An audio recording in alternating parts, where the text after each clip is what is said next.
Ladies and gentlemen, boys and girls, welcome to the Pork and Bean Show, starring Pork Cunningham and the world's handsomest man, Frank Oliver Lane.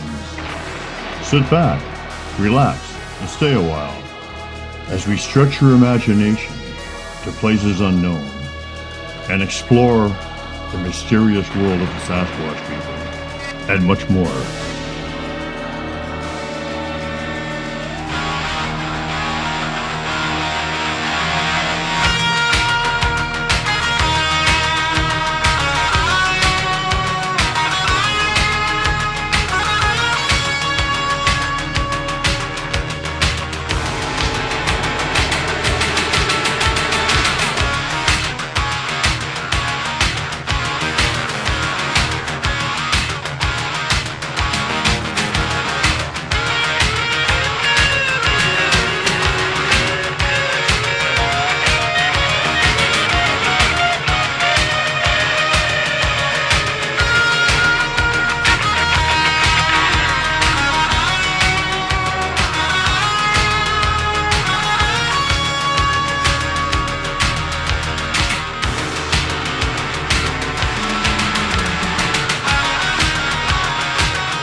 They say I need some Rogaine to put in my hair. Work it out at the gym to fit my underwear. Oakley makes the shades to transform a tool. You'd hate for the kids to think that you lost your cool. I'ma do the things that I wanna do. I ain't got a thing to prove to you. I'll eat my candy with the pork and beans. Excuse my manners if I make a scene. I ain't gonna wear the clothes that you like. I'm fine and dandy with the meat inside. One look in the mirror and I'll take a peek. I'm talking about what you think. Everyone likes to dance to a happy song with a catchy chorus and beat so they can sing along. Timberland knows the way to reach the top of the chart. Maybe if I work with him, I can perfect the art. I'ma do the things that I wanna do.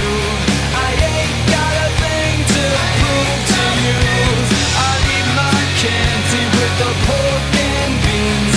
Excuse my manners if I make a scene. I ain't gonna wear the clothes that you like. I'm fine and dandy with the meat inside. One look in the mirror and I'll take a peek. I don't give a hoot about what you think.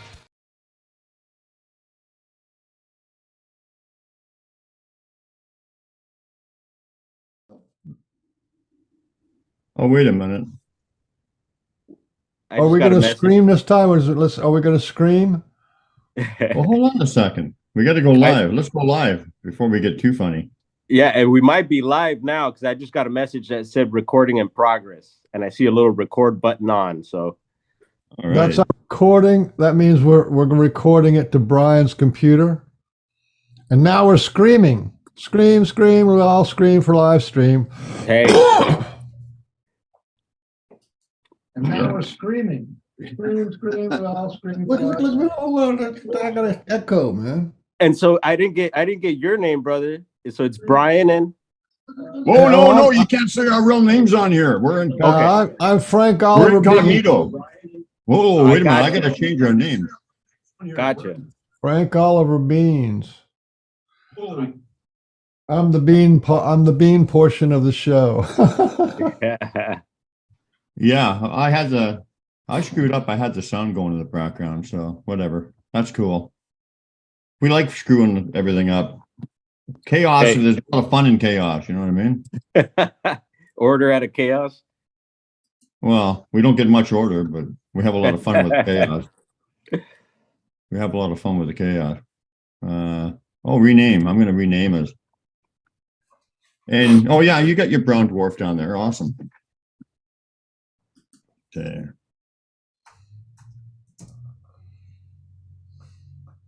So, hey, everybody. This is the Pork and Bean Show. My name is Pork Cunningham, and I'm here with the world's handsomest man, Frank Oliver Beans.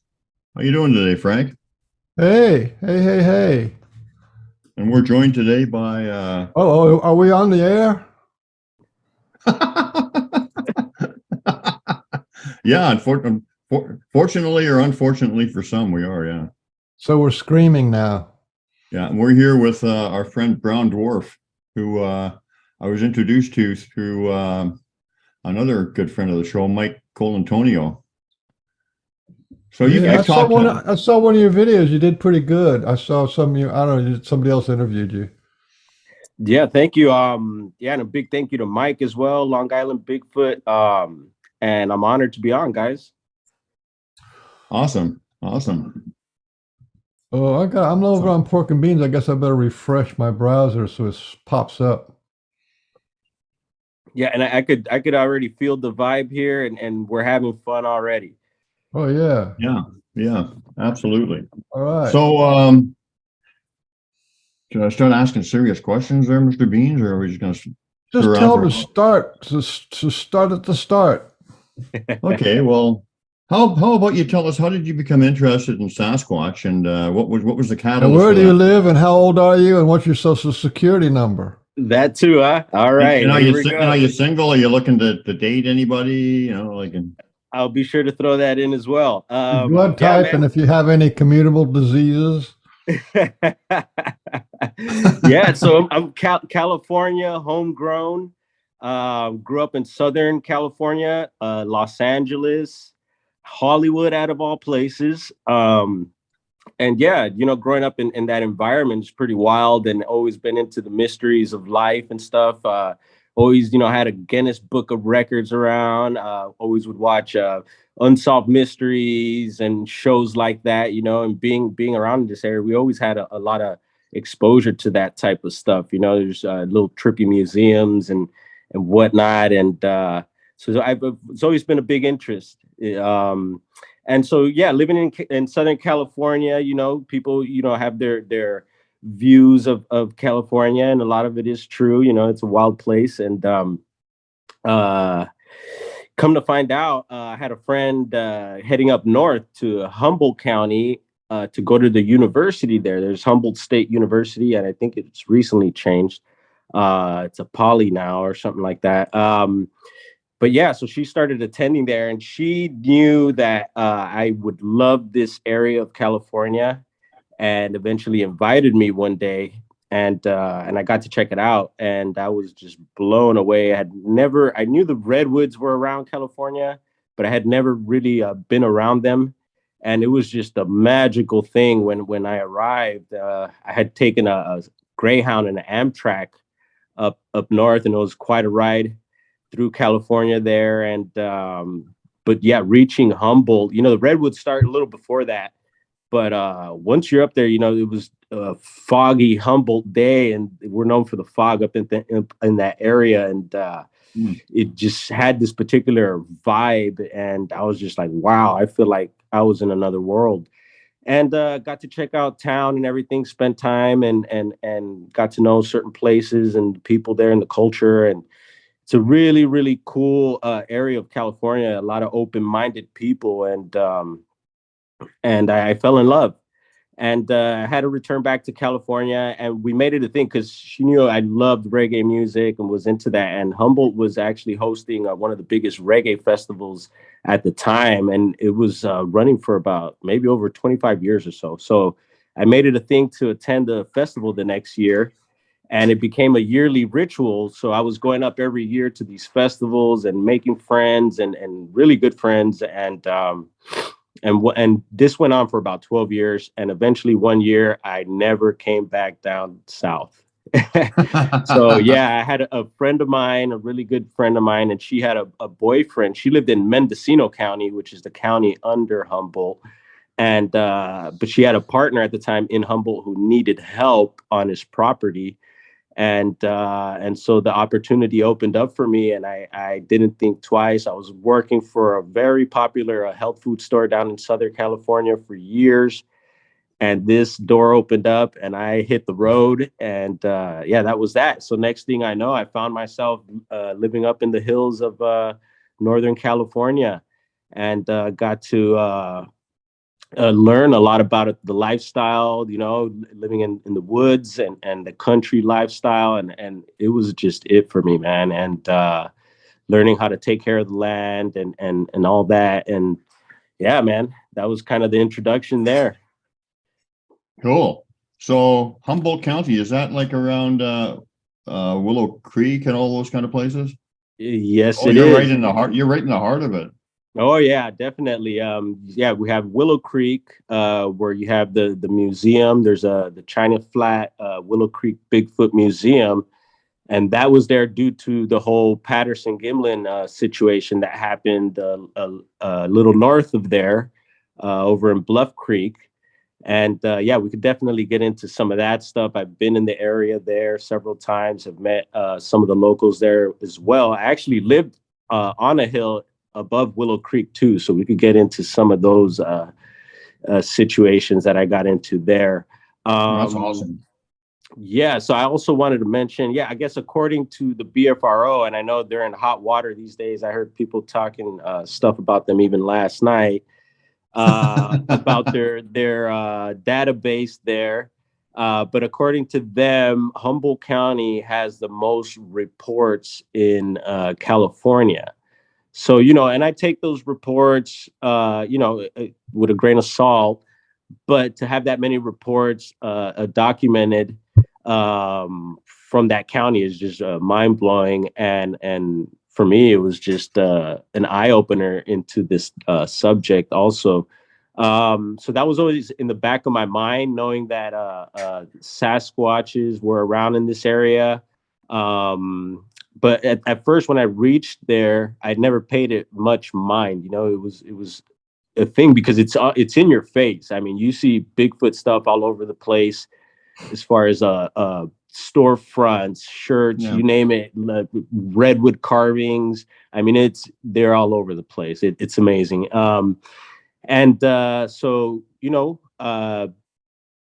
I wanted to also go back a little bit. I did see the Patterson Gimlin footage as a youth, and that really opened my mind to this topic. Also, Mom had mentioned to me when I was watching that. I think I was watching some gory videos at the time when I was young, but they had this clip of the Patterson footage, and my mom was like, "Yeah, that's a Sasquatch," and that always stuck with me. And so anyway, back to Humboldt County. So I'm living in this little town called, and it's not even much of a town. It's called Honeydew, and you get the Mattole River that flows through there that leads out to the ocean. There's several rivers in the county, and so on this particular property, the owner was this older Irish hippie dude, really cool guy, and I guess had bought the property way back in the early '70s, possibly. I think it was, and it was a hippie commune basically, and so there are several families living there, and they started from scratch and built their structures, and I guess everyone kind of grew up and went their ways. But yeah, so when I got there, he told me, we got into, getting to know each other and everything, and eventually we got into these topics of fairies and whatnot. He had books on fairies and was really in touch with his Irish culture. And yeah, he mentioned about these particular sweet peas that were brought to the property by one of his wives. There were these sweet peas that would flower, and it was an invasive species, and he really didn't want it around anyway. He said to make sure that we would weed whack these particular sweet peas before they would flower, or else the fairies would get upset. And at the time, I wasn't really much into it, but I took it serious, you know. And he taught me about fairy rings and stuff. A lot of mushrooms would grow there as well. So yeah, he showed me a few fairy rings, and you know, told me things like pregnant women should never sleep in a fairy ring, and then just really trippy stuff. And so eventually one day I asked him about Sasquatches, and he kind of just blew it off and was like, no, you know, those things aren't real, and just didn't really believe in it, which kind of surprised me because he was all into this other stuff. And so that was that. So nothing really ever happened on the property. But I did have one particular episode one time. So I was staying, there's the main house of the property. I was staying down below, it was down the hill a bit. It was this wickiup structure that was there. It was kind of like this wickiup cabin mix thing. It was pretty trippy, but it was kind of dilapidated, and it was kind of rough living quarters, but it was cool. I was comfortable with it. And one particular night, as of late, I've been getting into like dreams, because I've had dreams with Sasquatches in them. Mm. And one particular night, I had this case of sleep paralysis, it seemed like. And I was alone on the property, no one there. This is a huge property too. It's heavily wooded. And I had this case of sleep paralysis. And I've had it before, but this time I was able to remain pretty calm. I knew what was happening. And I noticed that the door of the wickiup was open. And at the door, I noticed what looked like three dark figures. And I was just like, whoa, I tripped out on it. And I knew I couldn't like vocalize or anything. So I just remained calm and was able to like pretty much wiggle my way out of it. And that was that. And as far as on that property that I could remember, I think that's the only bizarre thing that had happened. I'm sure if I think more, there's more stuff, but that was one that really stood out with me. What did the figures look like? They were dark figures, big. So yeah, I'm glad you asked this question, because there's a book out there by a well-known researcher or investigator, if you want to call him, Tom Powell out of Oregon. And he wrote a book called The Locals. And there's an illustration on that cover. And there's three Sasquatches on it. And it's kind of like almost like silhouettes. And that's what I saw, was silhouettes. And it reminded me totally of the cover of that book and this case of possible sleep paralysis that I had. So I was like, wow. And that's why I'm mentioning that now. So, you know, and I'm starting to remember certain things like that now in my past that I'm like, whoa, that could be related to this phenomenon. You know, like there were several times as a youth in Southern California where I had gone fishing with my stepdad. And I remember him, you know, us getting there early in the morning and it's dark. And he had gone to do a few things, would leave me in the truck. And I just had this particular vibe that I was being watched and stuff like that. And it's this same feeling that I get up north when I believe I'm around these things. And so, yeah, so that was that. So eventually I moved out of that property. I got my own 40 on another hill, still in southern Humboldt, a little further down in the county, and closer to the Mendocino County border. And the nearest town there is the town Garberville. And actually, Netflix recently did a thing up from the area there. There's it wasn't a show, it's like a kind of a documentary called Murder Mountain.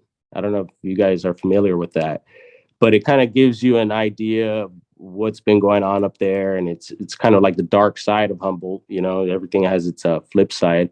It's a very beautiful place, very beautiful people out there, but there is the dark side to it. And unfortunately, that kind of taps into that. But anyway, kind of gives you an idea of the area I'm talking about. And there's also another kind of documentary that recently was released also on Hulu called Sasquatch, which focuses more on the Mendocino County side, but also, once again, that's around the same area where this property that I'm telling you about is.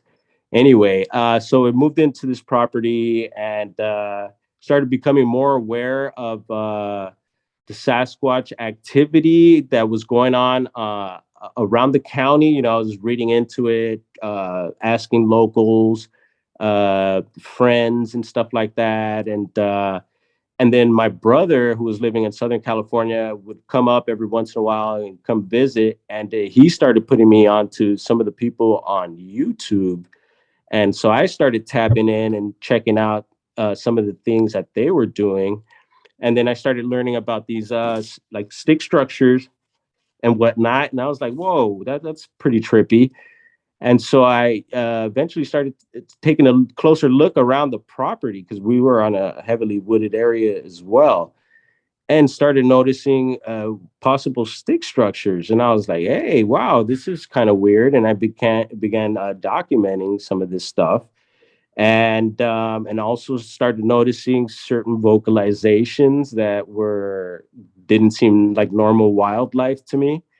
And so, I began recording these things, started documenting, and started diving in more into the phenomenon of what people were experiencing, not only in California and in my area, but throughout the nation and in other countries as well. And I was just like, wow, this is, there's something going on here for sure.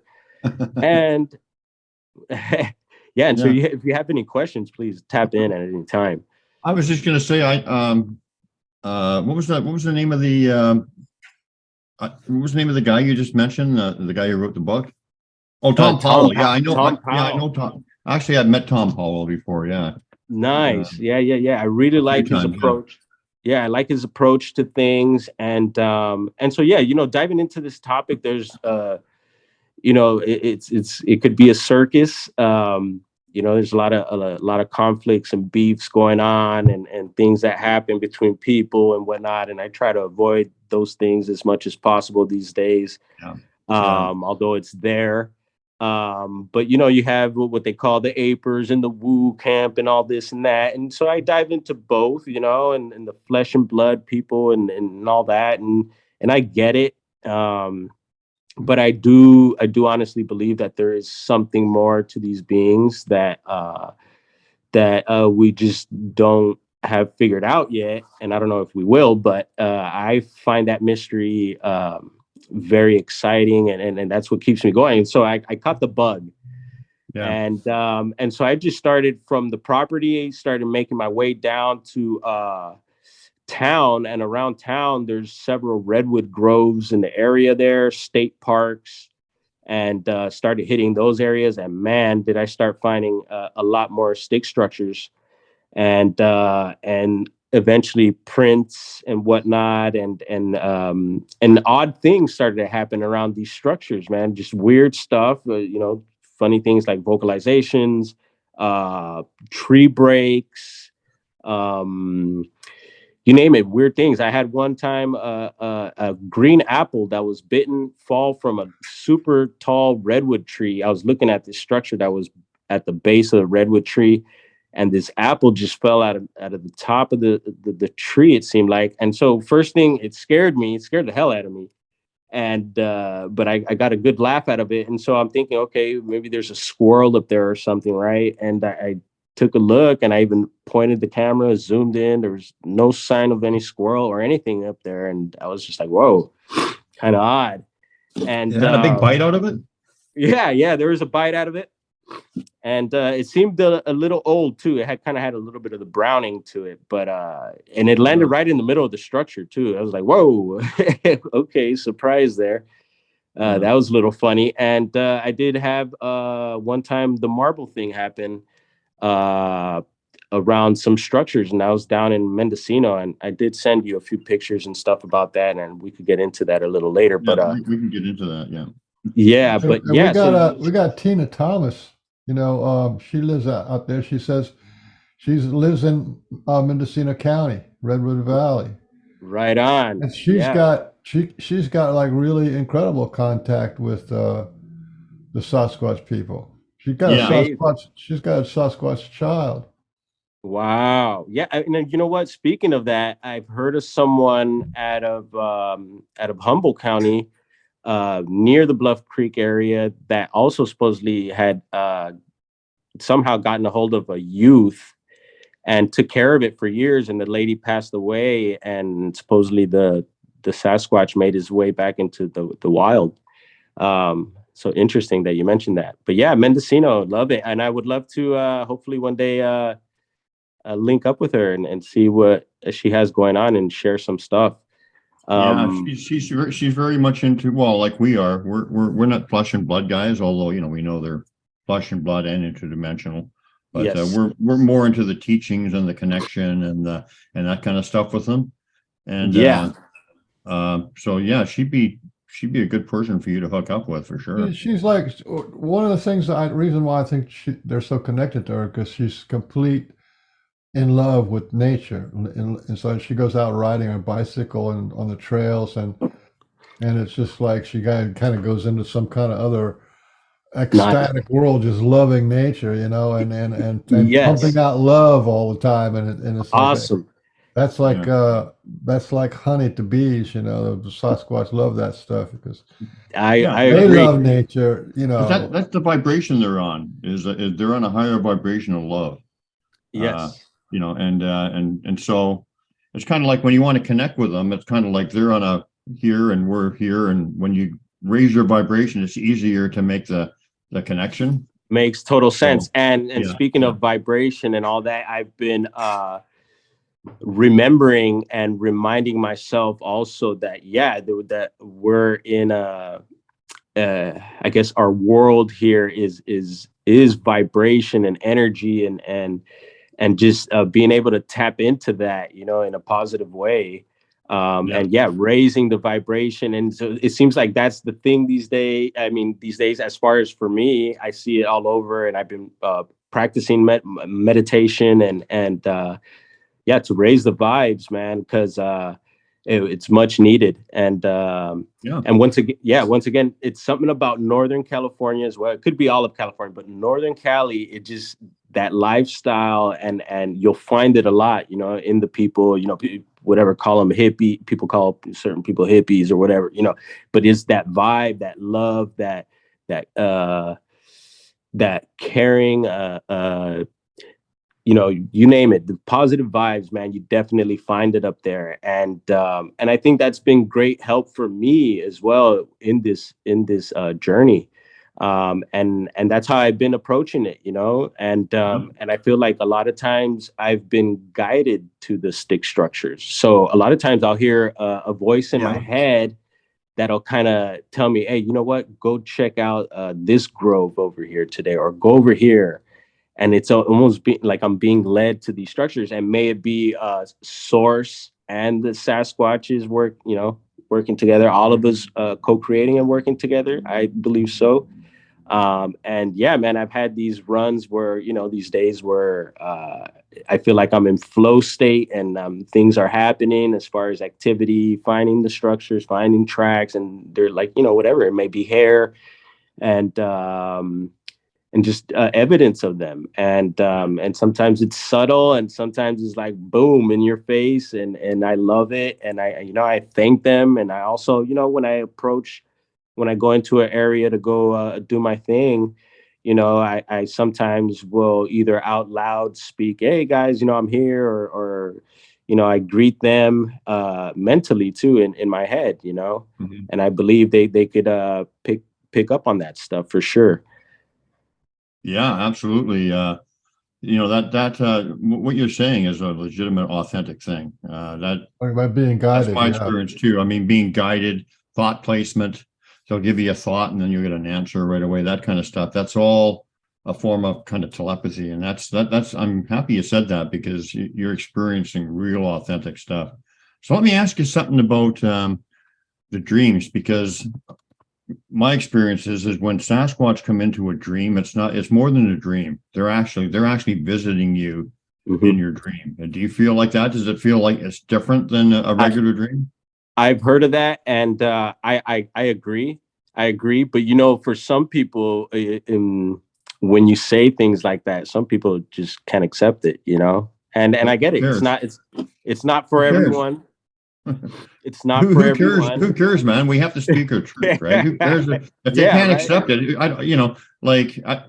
haven't heard our show. We talk about them shape shifting into people, animals, mind speed. Stuff, far out stuff, but we've experienced it.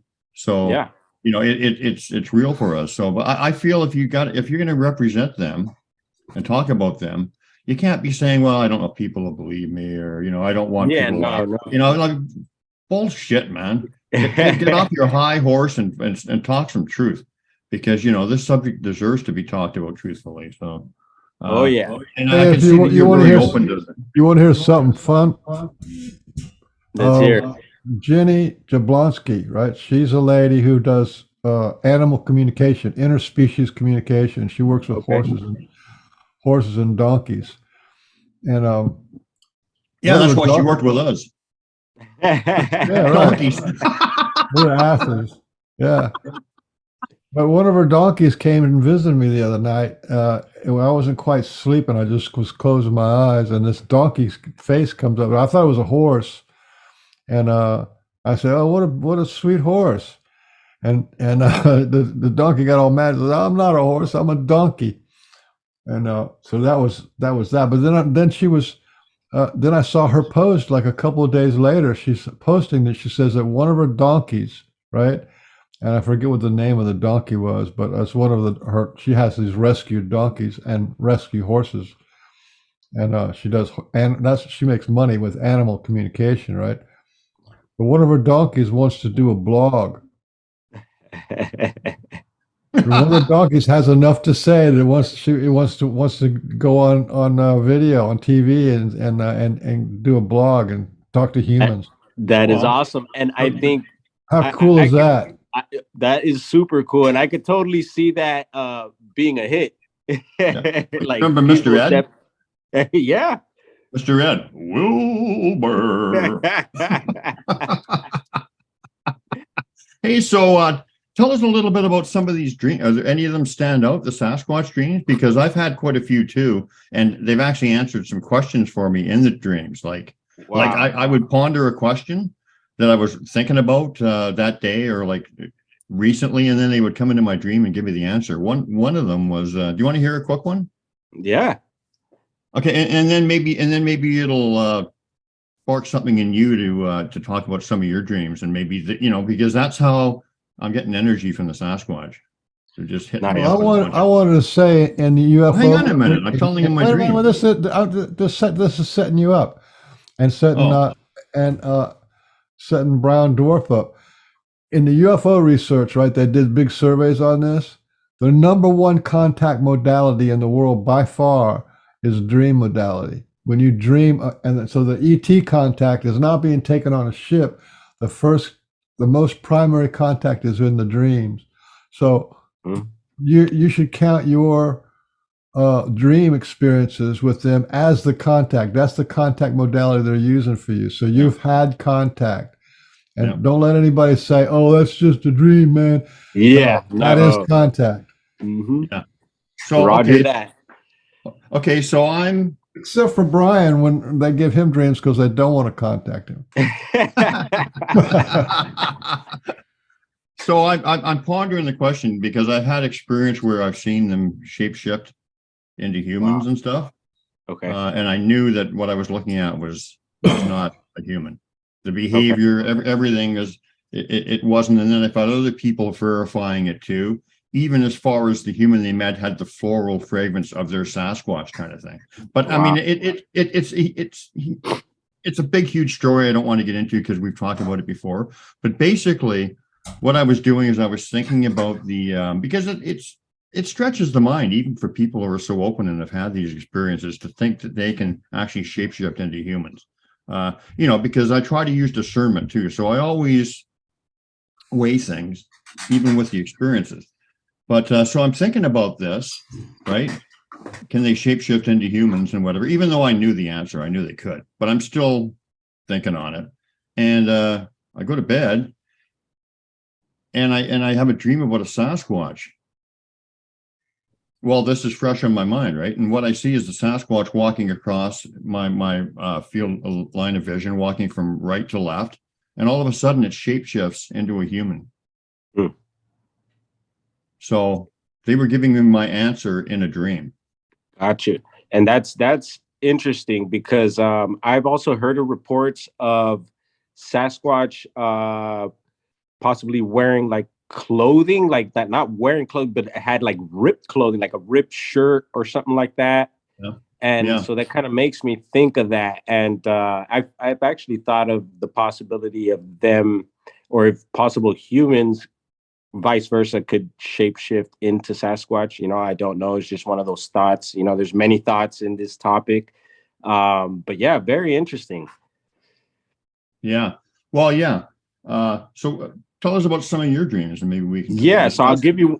I'll give you the latest one. So earlier this year, we were in the Bluff Creek area, and I got together with some friends that were doing their thing there. They usually go every year, and it's pretty cool because it's a group of guys, and actually some of these guys are from BFRO, and we totally get along and everything, and they respect me, I respect them, and I do things my way and they do things theirs.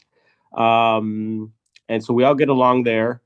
And so this time around, there's more than more people than usual. So it was I was just expecting our group, and when I got there, there was a whole other crew of people there, and I was just like, "Whoa!" I didn't know these people. Got to know them. They were great, cool people. But we broke off into our little camp and went for a night investigation. And so the guys, you know, they're doing their wood knocks and whatnot, whatever. And I actually was partnered up with someone, and we were in separate areas. And these guys have, you know, their walkie talkies and whatnot, communicating, and they had a FLIR with drone, all types of gadgets and whatnot. And I have a FLIR, you know, I'm into the gadgets and everything. And I honestly believe that they could mess with them as well, you know, and I'm open to that. So a lot of times when I leave gadgets or use gadgets, I'm like, you know, I'm using this. If you guys want to mess with it somehow or anything, and you know, feel free. I'm not, you know, I ask permission, and Good. and then I do get strange anomalies. You know, I've captured a lot of strange stuff. And so anyway, this night we got some possible vocalizations that actually I recorded using my phone. Some of these guys, I didn't have my audio recorder. Actually, a lot of my stuff got stolen a few years back. So I just got a few gadgets at the moment. But so I'm using my phone, and I was able to pick up some audio from across a hill, and after these wood knocks. So that was interesting. I guess the guys sent it up to the Olympia Project guys up in Washington, and they were getting that stuff analyzed or whatnot. But what happened later that night, so we stayed out, not much else happened that night. So we slowly started heading back to our camp. And actually, we were at Louse Camp, which is a well-known camp in the Bluff Creek area. I set up my tent there, but we were over at Laird Meadow at this other location where we were doing the investigation, and we had driven up that way, and it was late at night, and I didn't want to drive back down to Laos, and neither did anyone else. Everyone was tired, and so we stayed up at Laird Meadow, and so I just slept in my rig, and the truck was full of stuff, so I could only lay in the front seat, and it's a stick shift too. So luckily, I'm not a big guy. I was able to maneuver my way and get comfortable there. But I knew I had doors unlocked, and eventually I dozed off into sleep and woke up eventually to the feeling of someone being outside of my truck, and I could sense this, and and something told me not to open my eyes because I knew I was going to look at something uh, and I didn't want to open them. So something was telling me not to open my eyes. And so I didn't. And I'm thinking, like, shoot, whatever it is that's out there, the doors are unlocked. And so I was kind of a little weary of that. And so I'm like, all right, stay calm. I knew where I was. So I was conscious and alert. So I know I wasn't in like full on dream state. And on my truck, it's a lifted truck, and I have like a custom bumper on it. And I began feeling the front of the bumper being slowly pushed down, and I could feel my truck like being pushed down, pushed down, pushed down. And I'm like, whoa, someone's pushing on the truck. And and it happened like 3 times. And I was just like, oh my goodness, this is happening here. And I'm like, you know what? I didn't know what to think. I wanted to open my eyes, but I didn't. And I did feel the presence of more than one there. For some reason, I felt like, and I had mentioned it soon after it had happened. I mentioned to some of the guys there, and they were just kind of like whatever.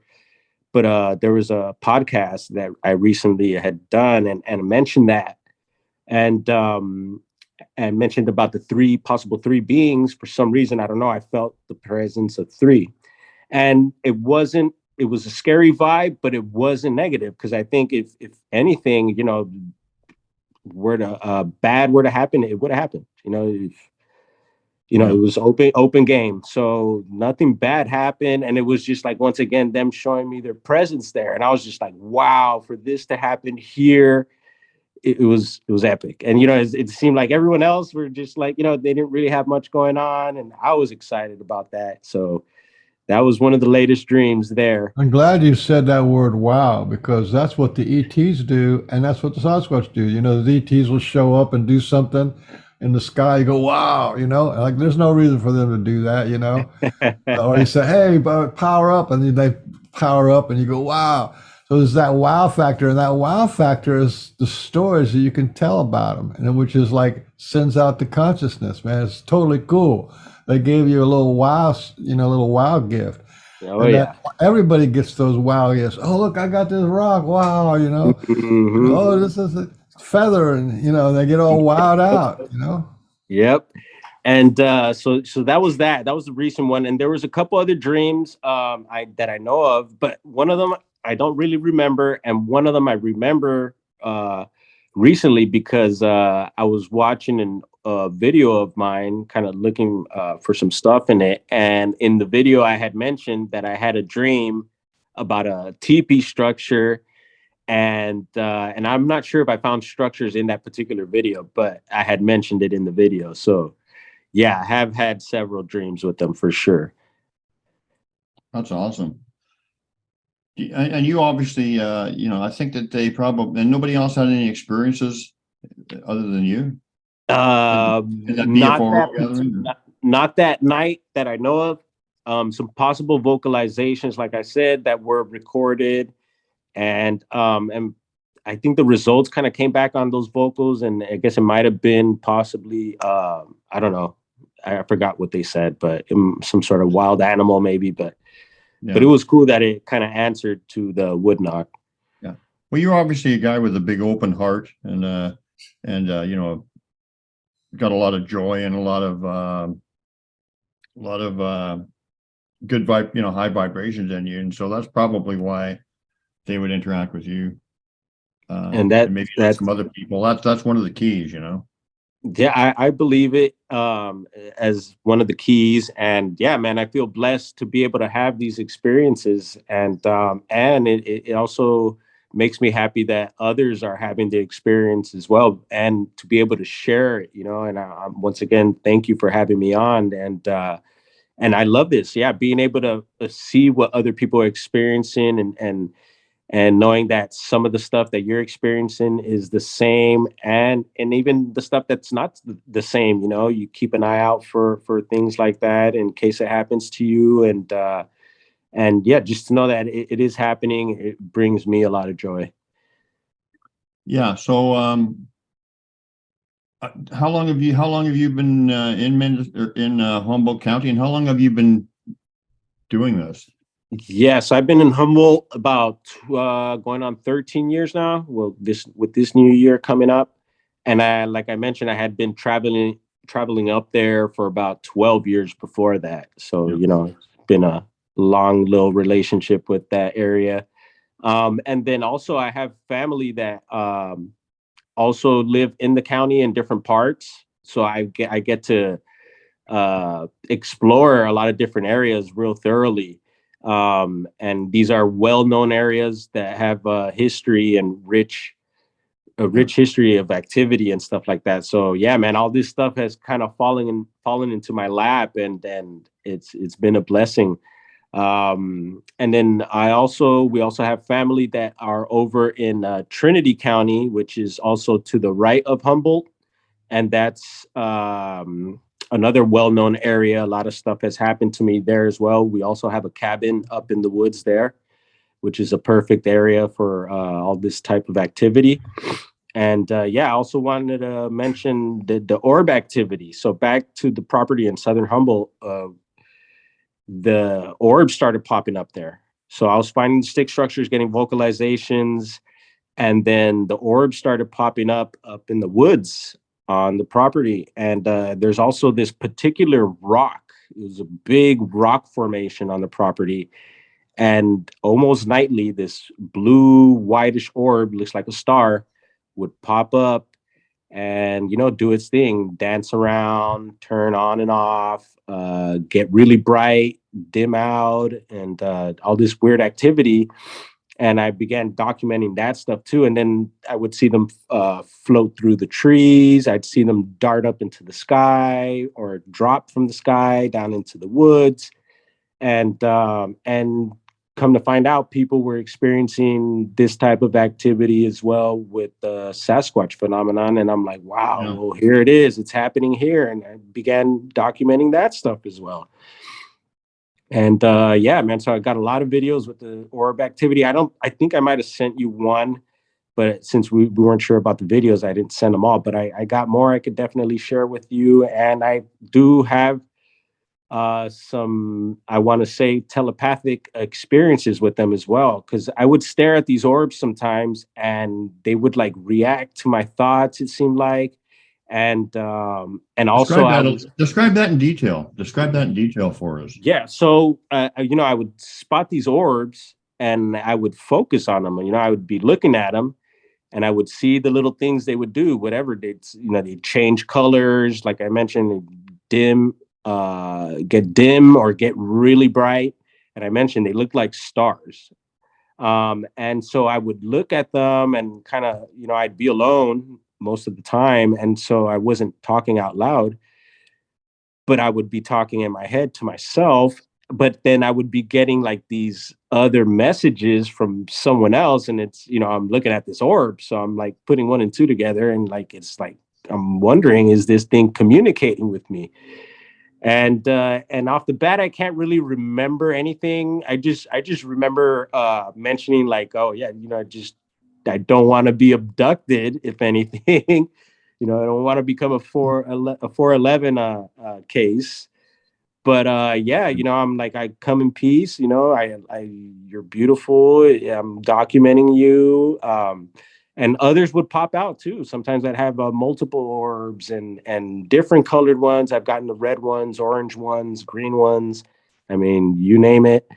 And all on private property. It wasn't somebody's grow, because there's a lot of grow ops in those hills. And yeah, we were able to cancel those things out, or someone's headlight. It wasn't any of that stuff. So When you say, sorry, Beans, keep that thought. When you say messages, was it like in words, or was it in knowings, feelings, or yeah, just can you tell us any of the specific messages? yeah, would I not any specific messages that I could remember at the moment, but I just felt, because I've heard people mention that, oh, you should follow these things, that these things could be spirits, negative spirits. I've heard all types of stuff about them, and actually, I was never able to make my way to them, just because they were in a gnarly part of the property, and to get there at night, it would just be too much of a mission, and during the daytime you could see those areas and see that there's nothing there. And there was a few times where you would you were able to see them as it was getting dark at night, so you could still see out and see where they're at and see where they're popping up at, and tell that it's not a person, it's not some light like a artificial light. But as far as the messages, I want to say, yeah, it was anything ever negative, because I was able to continue doing this and without being harmed or affected in any way. But yeah, you had also mentioned earlier about having the good heart and all that, man. And I know we all have a heart, and humans could be really cruel and mean and vicious, and we all go through our stuff, man. I feel like I recently just got out of some thick mud, going through some negative things in my life. Really wasn't taking care of myself health wise and whatnot, and was able to pull out of it through these, through the meditation. Breaking up a little bit. Okay, sorry about that. You're breaking up a little bit. I don't know what happened to your volume. Okay. I can hear you just fine. Maybe it's oh, I don't everybody experience is. any of that. Okay. Weird. Keep going. All Just right. give it a second. Yeah, It might just be a glitch. Okay, no worries. I'll keep it flowing here. And so yeah, I was and going. I forgot to say, hey, Mike Colantino. All right. It seems like we're back. Okay, now. Okay, Oh, no. Go ahead. Cool. Yeah, so I was really going through some dark moments in my life, and throughout some of these years, it was kind of like pits and peaks and whatnot, and sometimes it'd be a steady, cool flow of just good living and stuff. But yeah, I reached some dark moments and battling with some stuff, and as of late, have been able to pull out of it, and I feel like this phenomenon has really helped me too, because I feel Sasquatches, I do feel like they get me in touch more with nature and with myself. So I'm learning a lot more about myself as well as them. Yeah. And that's really powerful and amazing too, man. It's been quite an experience. And so now these days, man, I'm feeling great. Vibes are up. Hopefully you guys are feeling them. And yeah, it's been quite a ride. But I don't have any regrets, and it is what it is. But yeah, here we are. We're continuing growing here. So do you think? So obviously, what you're saying, I'm picking up, is you feel that there's a teaching or some kind of, they're benefiting you in some way by educating you to who you are. Definitely. And and that's why, and also I keep in mind also, because people mention like the worshiping of these things, because I love to geek out on all types. I love the Sasquatch stuff, you name it. Like my niece just gave me a little toy stump that you put water in and it grows into a big, I love geeking out on all the cool Bigfoot stuff and everything. And but I know it's a serious topic. It's a serious thing, and I'm kind of losing my train of thought here. I was going somewhere, but yeah. It's okay. Hey, should we say hi to Mike for a minute? Yeah, what's up, Mike? Please, pop out. How you doing, you Mike? Tap in. Nah, it's all right. I wanted to just hop in. I'm driving. There he is. I'm driving around for a place to vacuum my car at, so nothing exciting on my end. Man, you got an exciting life. Yeah.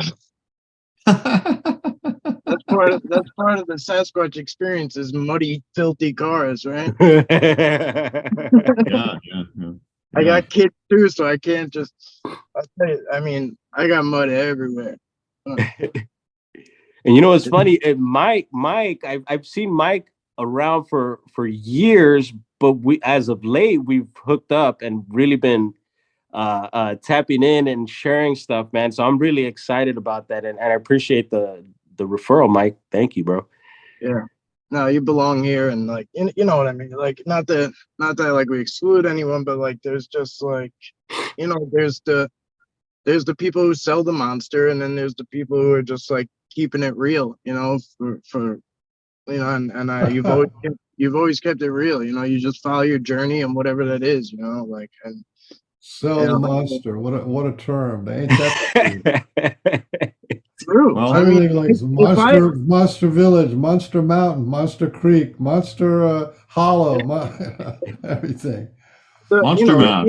we talk about it all the time. Like, I could take an experience, and if I gas it up and make it like that, it was like an attack or like for whatever reason, people buy into that stuff so much more. Like, they want to hear about that. I don't know what it is. I'm feeling this. I'm feeling a major change in the tides, and I'm thinking, a lot of people are going to kind of pull away from that garbage, but Yeah. it's going to take a lot more of us, like, to come out and kind of, start to outweigh the scales, Mhm. Yeah, well, I think it's the fear. I guess the fear sells. It's like, and unfortunately, fear is a low vibe. So you How do you? can't. Yeah, that's what the Sasquatch told me, man. How do you think? How do you think we're controlled? Well, With fear, the lie of division, the lie Sure. of judgment, all that stuff, all those lower vibe things, they keep us in that control. So yeah. Mhm. And then mainstream and- pushes all the scary and the bad encounters, you know what I mean? And that Yeah. helps keep it, makes people not want to go in the woods, basically. You know Yeah. what I mean? How Yeah. can you experience it if you're afraid of it? Right. and And I get it. I do get the a little bit of fear sometimes, because it's the wilderness or whatever. You're out in an area where these things might be, and I get it. It's scary, but I feel like I've gotten past the scary part of stuff, and yeah, you just gotta come in with a good vibe and take it from there. Because if the law of attraction, if you go in with a scary vibe and scary stuff, that's what you're going to get back. True. yeah, and I'm also talking on the bigger scale, not just in relation to a relationship with Sasquatch.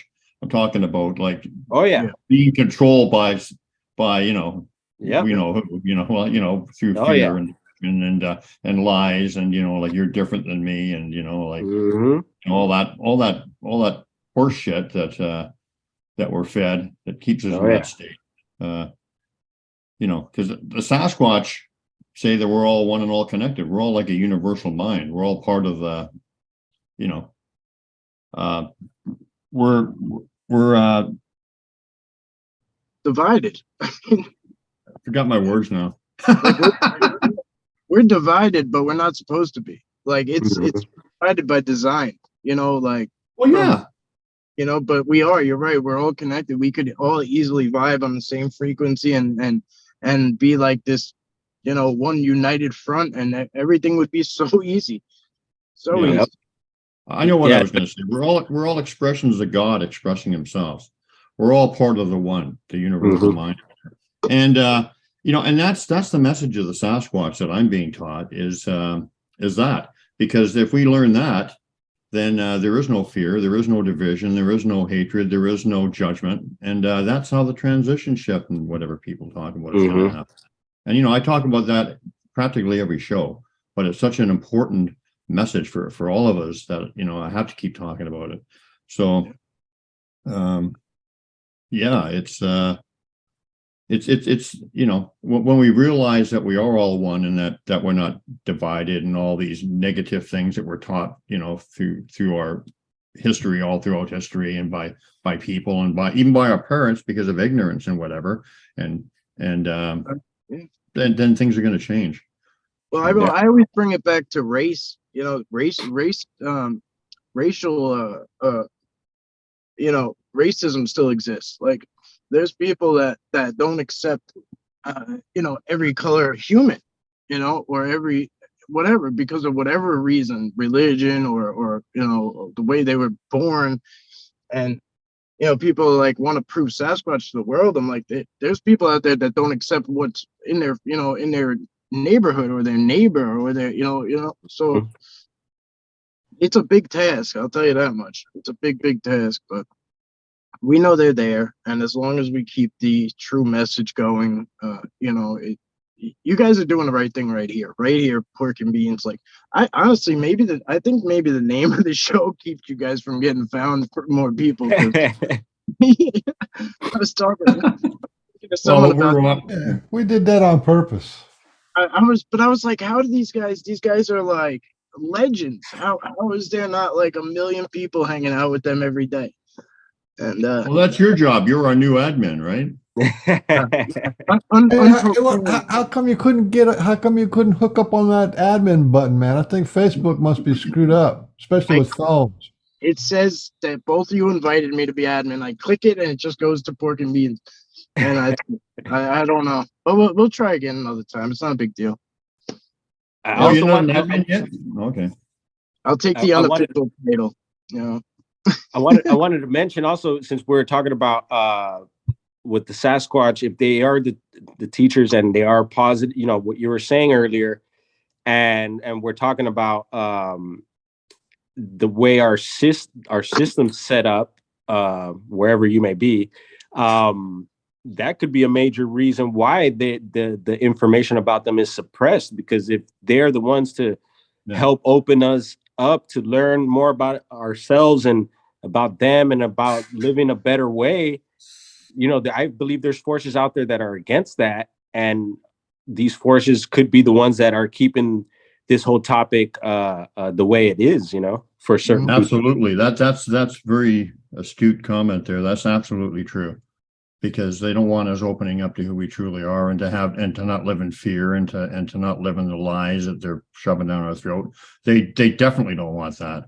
So that's 100% true. Yeah. And so why not pump out the fear and the scary monster and, you know, and all that, you know? So I don't know. That's even the fact that they're, you know, I was probably missing out just because of things that were pushed out about where they're located. I mean, because I was in the suburbs, I just assumed that I wasn't you know, privy to meeting a Sasquatch because I wasn't in the Pac West or Canada, you know what I mean, or Whitehall or whatever. I just assumed I didn't get that opportunity, and then, you know, I if I didn't walk right into a wall of, you know, humanoid, I don't think it would have like registered for me. Maybe not for even maybe eventually, but you know. It's interesting. They can, you know, when they connect with people, they follow you anywhere you go. Like my wife and I just recently moved. We're in a little town. And well, I mean, just to back up a little bit, they leave glyphs, messages. They've come right in my house, right in town. So, you know, time, space, and distance doesn't mean anything to them. But just recently, my wife just happened to, when I was actually doing an interview yesterday, she happened to just walk across the street, and there's a little wooded area right across the street from town here. And there's all kinds of structures and stuff in there. Hey guys, you know, and they just recently left a glyph for us that just showed us, okay, we're here. I mean, and these structures are, you know, they're like, you know, when we're looking at some of yours, very similar kind of stuff, but these ones were very compelling in the sense that there were some materials that were used that are anywhere near that area. I mean, not you know, and they brought it in. There's nothing like that there, and it totally excludes the possibility to us people. And it seems that anywhere my wife and I go, I'm getting energy too. Do you ever feel them energetically, Brown Dwarf? I say yes. Yeah, man. Yeah, I'm getting like a big time energy buzz the whole show. Excuse me, but yeah. So now they're doing stuff right across the street from me. Trip out. It's very, very cool. I'm actually, after the show, I'm going to go over there and make a video and cool. Check it out, because I haven't been over there yet. Good. I never go into the wild woods, and I feel them every day. So you don't have to go in the wild woods. You know, you're scared of the they're dark. interdimensional beings, and they're spiritual beings, and you know, that's the way they play with me anyway. Yeah, I wanted to mention about he was talking about finding those little structures. It's funny because I had gone to a particular area in California, Chico, California, Butte County, and my son was attending the college there, and whatchamacallit, there's a local park there. So this area has had reports before, but I think it's in the outskirts of the county. But I'm in town, and it's a pretty big town, but there's a nice little park in the town. And so I go and check the park out, and I start finding all these structures. And some of them are small, but some of them were just really big. And I was just like, wow, I knew it. It was them, you know? And I'm like here at a local park, you know, in town. You know what I like, and I bet probably you've experienced this too. Have you ever seen like any like great big huge structures or like extensive ones, and then right beside them there's like it looks like little kids are copying them. They make little tiny ones. You've Yep. seen that, right? Yeah. And you know, when you get into the structure thing, you know, you kind of always want to find like the bigger and, you know, baddest and gnarliest looking structure and stuff. And it happens at times. But then I've also found, like you said, these I call them micro structures, and those are cool too. You know, I love the little tiny structures as well as the big ones. And You know, yeah. I think that sometimes the little subtle stuff is even more compelling because, you know, we all know that people will go out into the woods and make bushcraft and make structures and stuff. So, you know, you have to use discernment, and some of them can be people. But when you see the little subtle things, you know, like, well, I'm trying to think of an example, but just stuff that, you know, people wouldn't do, but you see it consistently and it becomes a pattern. Some of those little things are the things that say for sure that it was Sasquatch built or by some entity other than us. Yes. And because, so go ahead. Excuse me, I was going to say, so one of those things, I look for those, like that little confirmation thing. So one of those things for me, and I noticed for several people too, but is the Y branch. In the structures a lot, I always tend to find the Y branch wishbone, I call it branch or whatever. Whether those sticks are propped in the middle of a Y tree or whatever, or some people will call them the tridents also. It's like a 3 trident type thing. And I always see it's almost like a signature in the structures. Is boom, there's your Y branch. You know, it's like, well, yeah, that's interesting. I deal a lot with glyphs, which is a stick writing, and I can actually read some of them. Okay, and it sounds well. I'm just going to say it as it is, and this is my findings, and it's been proven to me. I don't even question it because it happens over and over and over again with the circumstances of the message. Contacts, all that kind of stuff. It's just it's a fact for me. But it's an agreement. The meaning is an agreement between you and them, what they mean, and then they'll start communicating with you according to them. And I'll show you some of that stuff, maybe even later on the show when we're looking at some pictures. But to me, I find a lot of Y sticks too. And my meaning for the Y is man, Sasquatch connected. Connected, man, Sasquatch connected, and I'm getting energy like lit up with, because when I talk truth about them that they like and whatever, they just hit me up with yes. But anyway, and I find that Y in context to a lot of other glyph messages, and they weave them all in and they make like a big complex message and stuff. and I also find them in and around structures and all over the place too. Nice. So, and that's awesome that you're making sense to yourself out of them, because yeah, you know, a lot of people try to decipher, like, you know, we wonder what do they mean, what are they for, and so I think a lot of the times, I'm kind of losing it here again. Yeah, I don't know, I lost it there, but it'll come back. A lot of the times, making sense of the signs or whatever. Yeah, so making sense of them. I was gonna hit on something real specific, but it kind of slipped me. No worries. It's gonna come to you. But you know, is some people will say, well, yeah, that's convenient. You can just make up what it means. But no, it's way deeper than that, man. I mean, you can see messages that they were using in glyphs and whatever, which is their sign language, years and years and years before you even knew what the meaning was. And then you look at them, you're looking back at these glyphs, and and you see other things woven in, and then you see that one particular symbol, and it just fits perfectly with the message, and you say, they knew that I was going to come to that understanding years before I even formulated the thought, because like time Wow. is not linear for them. Yeah. The past, present, and the future are all the same for them. They don't follow our 3D linear constraints of time. And Yeah. Well, I'm coming to the reality that, time doesn't exist. Time's not real. At least the linear time that we go by, I know there's that's not it. yeah. It's Well, just, they're definitely working with you, because you told me that you're being led all over the place, and then you find stuff and whatever. yeah. That happens with me. That happens with me too. And that's them. That's actually like thought placement or whatever. It's subtle. But then when it happens over and over and over again, and it's a form of telepathy, you start to realize what's going on, right? Like, And I want to say here, while I have it, I think I remember again now. So, yeah, you were mentioning like making sense of the glyphs and the structures to yourself. And even though I don't know exactly what everything means, but there's been situations where I've done videos where I didn't really say much, because I try to point out what I'm seeing and what I'm documenting. But there's been sometimes where I don't say much. And I've seen other people do that too. Like, they won't say anything, but they could show a bunch of stuff, and I'm able to see what I'm like. Oh, there's that structure and that glyph, and there's this and that, and I'm able to. It makes sense to me, So absolutely, yeah, absolutely, man.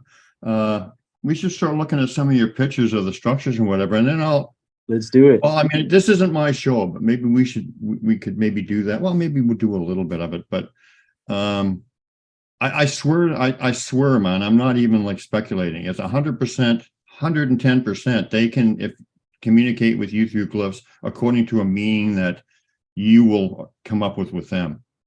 If you leave a glyph, for instance, design your own. You know what a glyph is, right? Mm-hmm. So if you leave one and you say, this is what this means, or this is my signature, this is my, or whatever, don't be surprised if they start communicating with you, and then you'll start finding them weaving them into other things, and you'll start to understand what the messages mean. And it's really it's crazy. It's crazy incredible. That's awesome. And I totally believe it. Yeah, there's one time where I tried, and this was on private property. I built a little teepee structure and whatnot, just to see if I'd get a response or anything to it. And I did it on the private property, just so no one out in the public would find it and think that, it was made by Sasquatch or anything. But yeah, I never got any response to that particular situation. But yeah. Yeah. Did you want to actually, let's look at some of your pictures? I've talked about my glyphs and this kind of thing on a lot of shows, because it's okay. But I do really want to show you too. But yeah, we'll no, I'd love time goes. Let's look at your stuff first. Yeah. But yeah, really, I mean, it's a whole new form of communication. You can do it too, and they'll start working with you through it. Mm-hmm. And I've tried the gifting and whatnot, and the stuff got taken, but I don't know by who. But yeah, I've given this a shot. So this is a southern Oregon coast, and found this structure in the middle of nowhere. And there was a couple other structures in the area as well, but this one really stood out to me. It's pretty tall. The picture doesn't do it much justice as far as height, but it was two teepee-like structures, and you could see a base of just different sticks and whatnot there. And this is driftwood, so you could see some of the wood is like processed wood. But I've noticed that they use even processed wood, or sometimes Park Service will come in and cut wood up. They'll even use that sometimes, because we do try to look for broken branches usually that are being used, and not cut stuff. But they will incorporate that stuff too. And this one was pretty gnarly. And you can't really see here, but there was like seaweed draped from the top of it as well. They'll decorate the structures a lot of the time too. And the beach ones will get the seaweed, the seashells, the crab shells and whatnot. Yeah. And Yeah, I know, I agree with you. And don't let that's ridiculous that people say, hey, you're some kind of dummy. That it's obviously saw cut, like some of the ones I say, yeah, so what's your point? yeah. What's your point, dude? Because they are just going to utilize whatever Mm-hmm. they find is available. They even use string Yeah. Yeah. in No. structures And so, sometimes. I mean, and this is one of those thought placement answers. Like they'll quite often answer a question I have by posing the question. It'll show me something so that I do pose the question. That's how evolved they are, and then they'll give me the answer right away. Like for instance, and I don't want to get too far off into this, but I think you'll appreciate this. For instance, like, I'm looking at a structure and it's got some string in it, and I used a Sherman, so I'm always thinking, okay, I know you guys use string, but and I'm pondering it. And then I looked down on the ground just as soon as I'm asking that question, and there's a glyph that I'm extremely familiar with on the ground. But the thing is it was a T, actually, in this case, when I was pondering this. As soon as I had the thought about the string, it was a T. But usually their glyphs are made of, although they can be made from many things, commonly they're made from peel sticks. mm-hmm. This particular one, the horizontal piece was a peel stick, right? Of the T. The horizontal piece of the T was a peel stick. The vertical piece, centered perfectly, absolutely centered perfectly, was the same string that I was contemplating about in the structure. So they gave me the answer immediately, like, yes, dumbass, we use string. And, Yes. and question, answer. So they'll use string and all kinds of stuff. And Oh yeah, and so that's why I mentioned the seaweed. Yeah. So what is this? Is this string or is this seaweed? That's the seaweed. So just like you mentioned the string, here's the seaweed. And then I've also seen, string, grasses. I've seen also a rope that they use for like the crabbing for the pods. Mm-hmm. I've seen that used. And a lot of the times, or most of the time, the string and stuff is not really supporting anything. It's more just like decoration and drape, Exactly. Exactly. Yeah, that's a good point. And a good point. And I mean, people will do all kinds of things. Yeah. But when you see repetitive patterns or whatever, and I'm not going to say that obviously the Sasquatch don't make all the structures. That's like, that's ridiculous. Right. But we know they make, some of them and probably a good deal of them. But, logic tells me, why would a person hang seaweed from here? What would be the purpose of that? You know what I mean? But I see that all the time with Sasquatch structures, string or ferns or decorative kinds of touches. I mean, there's no logic behind that, right? Yeah. And I get it. The Pacific Northwest, I mean, we have a lot of groovy people up here, who could be tripping on mushrooms or who knows what. And I get it, but I keep an eye out for certain little things, like you said, the confirmation things, the like Y branches or any tracks in the area, Yeah. And plus, and just to add more credibility to some of these, like quite often when I find mine, I do find tracks right there, or I'll find glyphs right there, right around them. Other things that I associate with Sasquatch that, I have no question about. So they definitely make these. And that's a dumbass thing when people say, hey man, it's cut piece of wood. What are you, like, man, shut up. It doesn't matter. So that's a cool one. Yeah, trippy.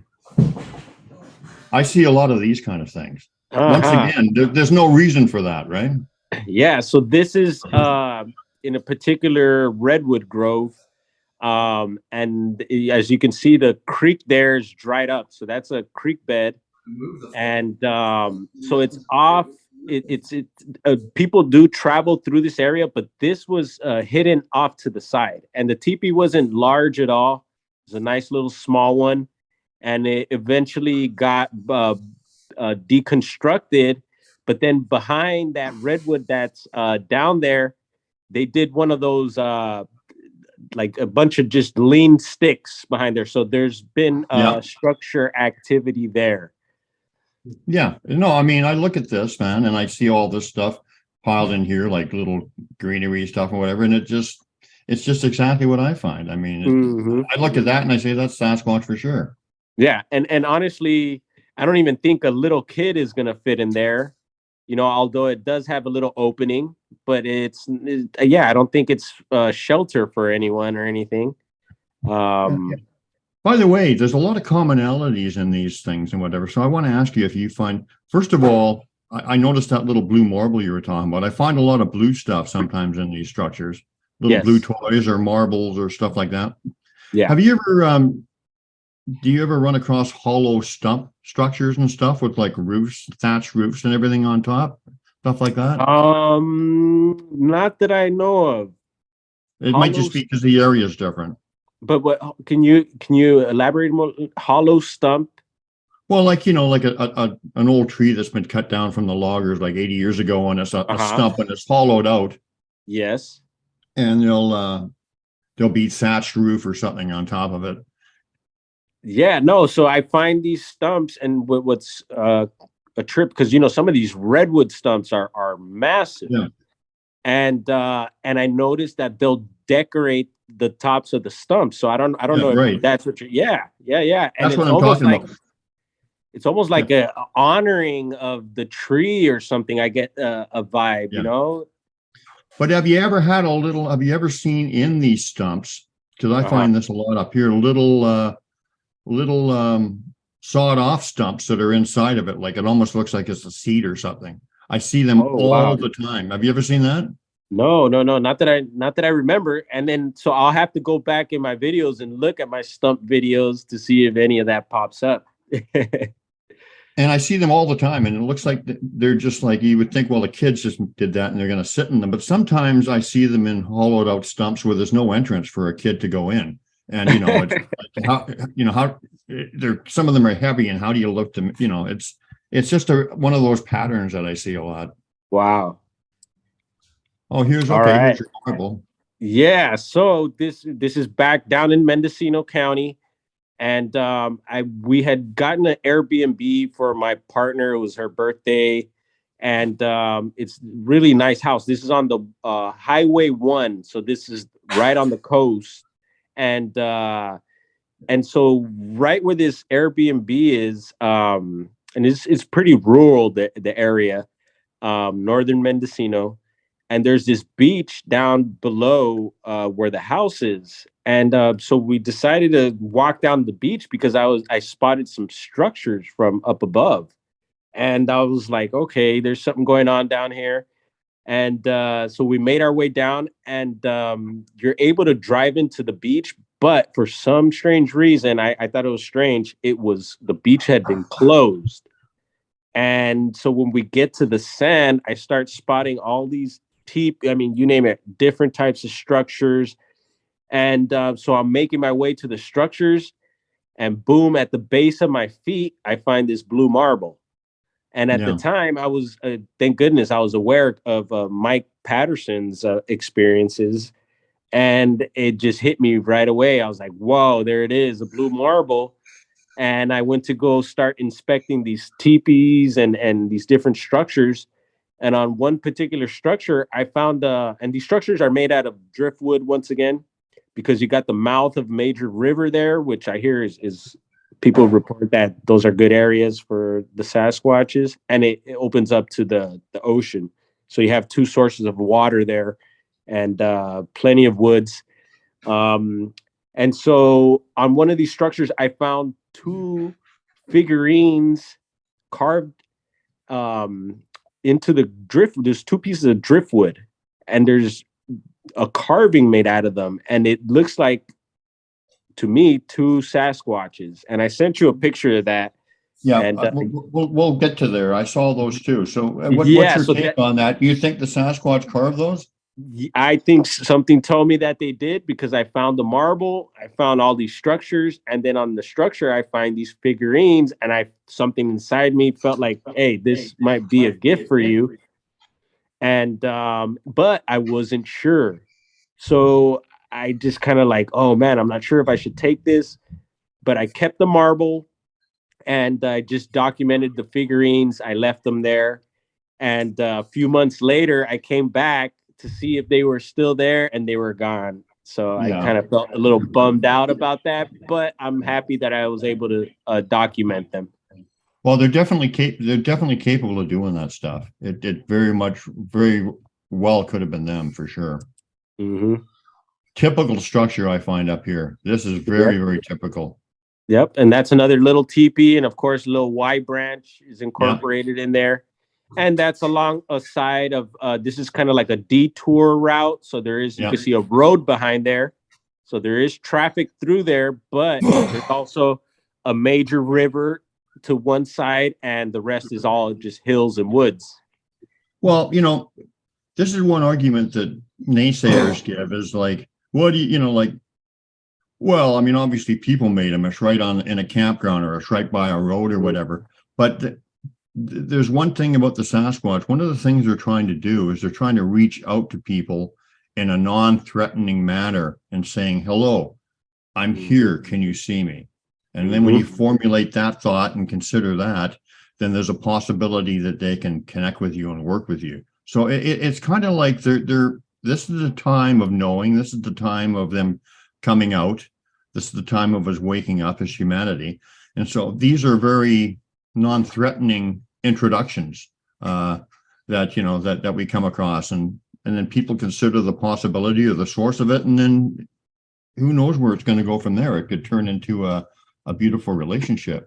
Mm-hmm. And so, I love the teepees. I love all the structures, but I love the teepees a lot too. And I get a certain vibe when I find them too. And yeah, it's fun. It's interesting. And like I said, I'm all for it.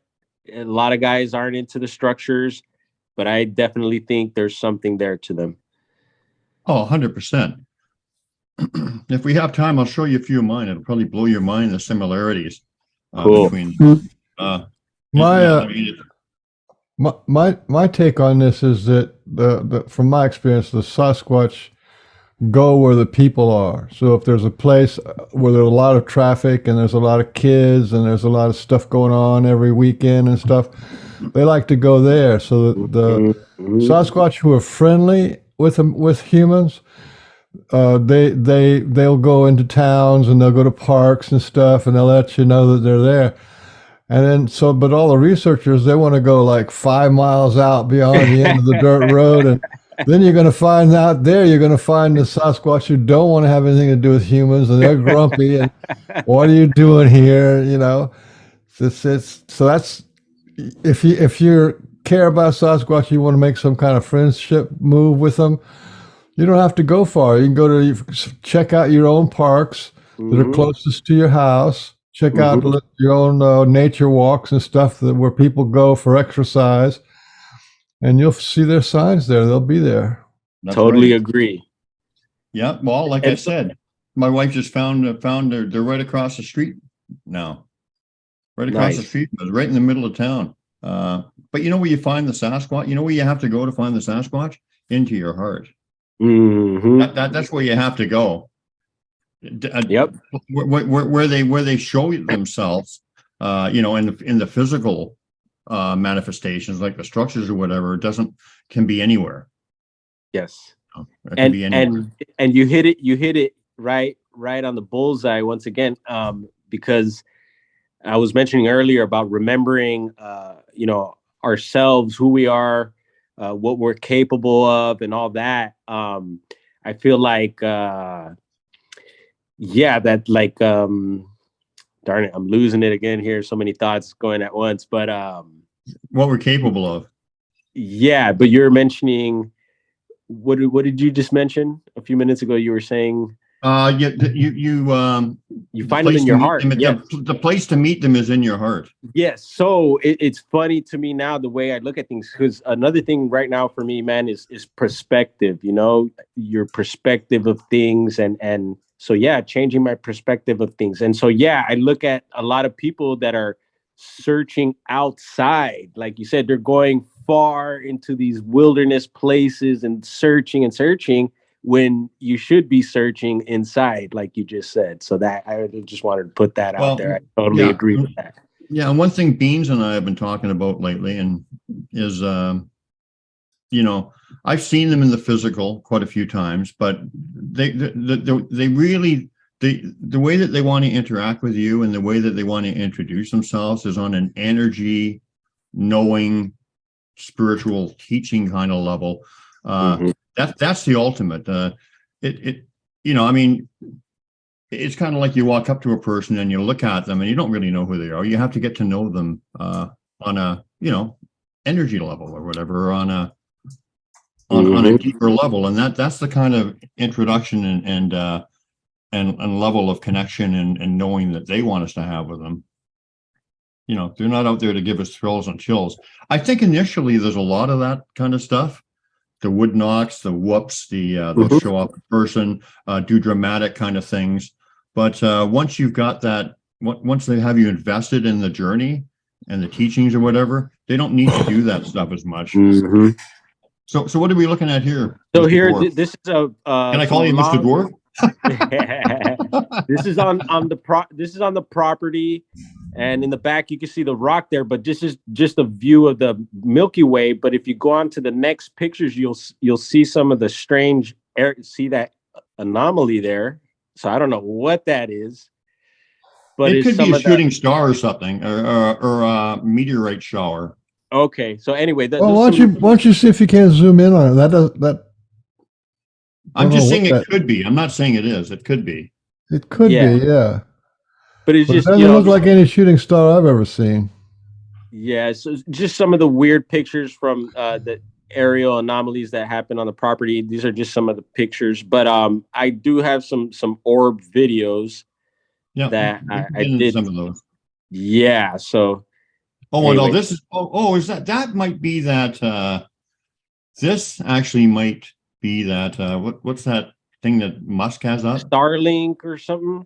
It could be. I don't know. I Is have it? no, yeah, I don't know. I just thought it was weird looking. I was like, what the hell is that? But What do you think, Beans? I think you should close this guy Glenn's message box for you.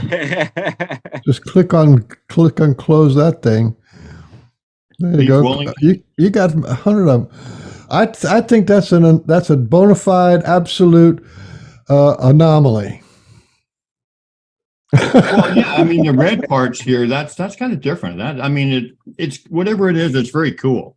But like I said, it's a we always wow. have. It's a wow. The star people are giving you a wow. Wow, look at that. No, I'm not trying to listen. Believe me, I'm one of the most open-minded people going. I mean, I've had some crazy, beautiful experiences, but I still think we have to use discernment and try to find the so-called for sure. Logical, which is not logical to us, but the so-called what they say logical explanation. But no, I don't know what it is. Well, look. This was on a cell phone camera. No, this was I believe it was a Canon, and they were long exposure shots. Okay. Well, that could be an airplane with a red blinker going on and off. Okay. It could be, but that would have to mean that's how long the exposure was. But wait a minute. Well, Mr. Beans was a professional photographer, but when you saw this, did you know what you were looking at when you took the picture? No. So we just kind of let the camera run overnight. Oh, okay. Oh, okay. Well, I don't know. I don't know enough about photography to yeah, say. Who knows? I just thought it was weird looking. Absolutely, man. I'm open to just about anything. Yeah, that could be an airplane. They have red and blue lights, and the blue's on the other side. I don't know. It's hard to tell, but it's this anomaly. This looks like identical to something I find. Yep. Absolutely identical. Once again, Yep. what person's going to make that? I mean, you got to use common sense. What person is going to, and like people say, well, they just picked stuff up in the area and made it. But when you really try to make one of these big, huge things like this, going to an area where there isn't one, and then really do it and see how much work is involved. Or even just finding the materials. I mean, people say it's laying around, but it's not that easy. No. And I don't even try. I just tried that once that I mentioned on the property, but I don't try making the structures or anything. But and this particular one here, this is a spot here because a lot of things have happened. I've gotten the vocals here. A lot of structures go up and down here. I've gotten the tree breaks. One time I was checking out this teepee structure in this area, and while I was inside the teepee, I heard a tree snap, and then off to one side you could see a tree swaying. So might have been something back there pushing the tree around. It was quite interesting. But so this area is very active. A lot of strange stuff as far as the structures have happened here, and some more on a bigger scale. Like the last time I visited this particular structure, there was a tree, I believe it might be the one that's there now. There's a little tree behind it. The top of the tree was broken down at a high in a really tall area, and it was broken down, and it kind of covers the structure there now. So this was before that. And so once again, I mentioned it's an active area. Yeah. And, and sometimes, if just assuming that people are going to go to the effort to make something like this, which I said is a lot more difficult than you would imagine if you actually try to go and do it. Some of these things, and I can't say for this one because I can't see it all, there's no access to it. It's like it's not like a fort or a little teepee or something. You can't even get in them. And so it just defies logic, Yeah, well, this particular one, there is a little tunnel that goes through there. But the thing is, and it's also propped up against a stump, which I noticed a lot of the structures also are propped up either against trees, stumps, or boulders and stuff like that. My thing is that if someone was seeking shelter, there's plenty of redwoods in the area that are big enough, and they get these cavities. I forget what they call them. Yeah. That you could literally walk inside of the tree, and it'll shelter you, and it's a perfect shelter, and people do use them. And so I'm like, so why go through all the trouble of building this? Okay, if you want to practice your bushcraft, I get that, but for the people that are, just looking for a shelter, you just go into one of those redwoods and you're good. Yeah. And I have a question when you're ready. Just on a side note, hold that question, Beans, because this is pertaining to this. Just on a side note, the rangers in some of the areas where I go to have told me that, like they used to deconstruct a lot of the structures because you're not supposed to disturb the what's that word? The tree fall. Well, no, there's a scientific word for biology. The ecosystem. You're not supposed to disturb, take anything off of the force. So, but they gave up because they just kept coming. But they would guys that I trusted, they tell me that they would take apart some of these structures, and then the campground would be closed, and there'd be a torrential downpour and like horrible weather. They go back the next day and the thing's up again. Or, so I mean, even the forest rangers, they know what's going on. They know that Sasquatch make a lot of these things. I mean, there's just the circumstances defy any other kind of explanation. So what were you going to say, Bean? My question is how far is this structure off the trail? It's right next to the trail. Okay, so to me, that means this was built for humans. Yeah. Okay. If it's Sasquatch to Sasquatch, they're going to put it out someplace private. But this is for Sasquatch to the humans who come by. Mm-hmm. A little bit of wow. What is that? Yes. Well, a little bit of what I said too, and this is what beans means. But just to take it a little bit further, they want to introduce themselves to us. Yeah, right. It's an introduction. So definitely. And like I said, this area has produced a lot for me. I've had a lot of interaction here. I feel. And yeah, good area. Yeah. This is the same one from a different angle? Yep. Yeah, okay. Yeah, it kind of shows the little entranceway there. So anyway, that's Mylar back, balloon, eh? yeah, so that's on the property. So I mentioned I was finding structures and whatnot on the property, and I had also learned that people were finding like a lot of human type objects sometimes near and around structures or inside. And Yes. one of those objects being these mylar balloons. And I've also learned that a lot of the objects tend to be blue a lot of the time, but not always. Yeah. And so I found it kind of odd that I found this mylar balloon on our private property, and it was kind of buried under the ground near an area where I was finding the structures, and something kind of guided me to go dig in this particular part. And what do you know? I find a mylar balloon, and I thought it was Yeah. weird. And I actually had someone come visit who was also into this topic. And I sent him off on his own to go explore the property on his own. And when I found this balloon, I placed it back how it was. And he actually found it as well. So because he's really good at this, and I feel he's very much in tune. And he actually found it as well, which surprised me. Yeah. Yeah, we have the Mylar balloon kind of thing up here too. It's weird. I can't see much here, but maybe it's just the pictures. What's Yeah, going on so here? that's more possible example of a structure on the property. It's almost kind of got that X effect, not Yeah. completely, but I just thought it was a little weird, and just documented that. Okay. This is cool. Yeah, so this is on a beach area. So when I started looking into the structures and stuff, I got guided down to these beach areas. And what do you know? On the beach, I started finding a ton of structures. And Yeah. this particular style of structure, I also found far away in a redwood grove, but on it was the micro version, tiny version of this same style of structure. And I just thought that was bizarre. Yeah. That's cool. Yeah, that's also right where people go to the beach. So And actually, yeah, people do go to the beach, but the thing about Northern California beaches, it's not like Southern California. Southern California, the beaches are packed, there's all types of commotion going on.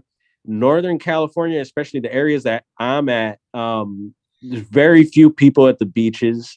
People do go, but it's nothing like Southern California. Yeah. Once again, I've seen all kinds of these. I mean, Oh yeah.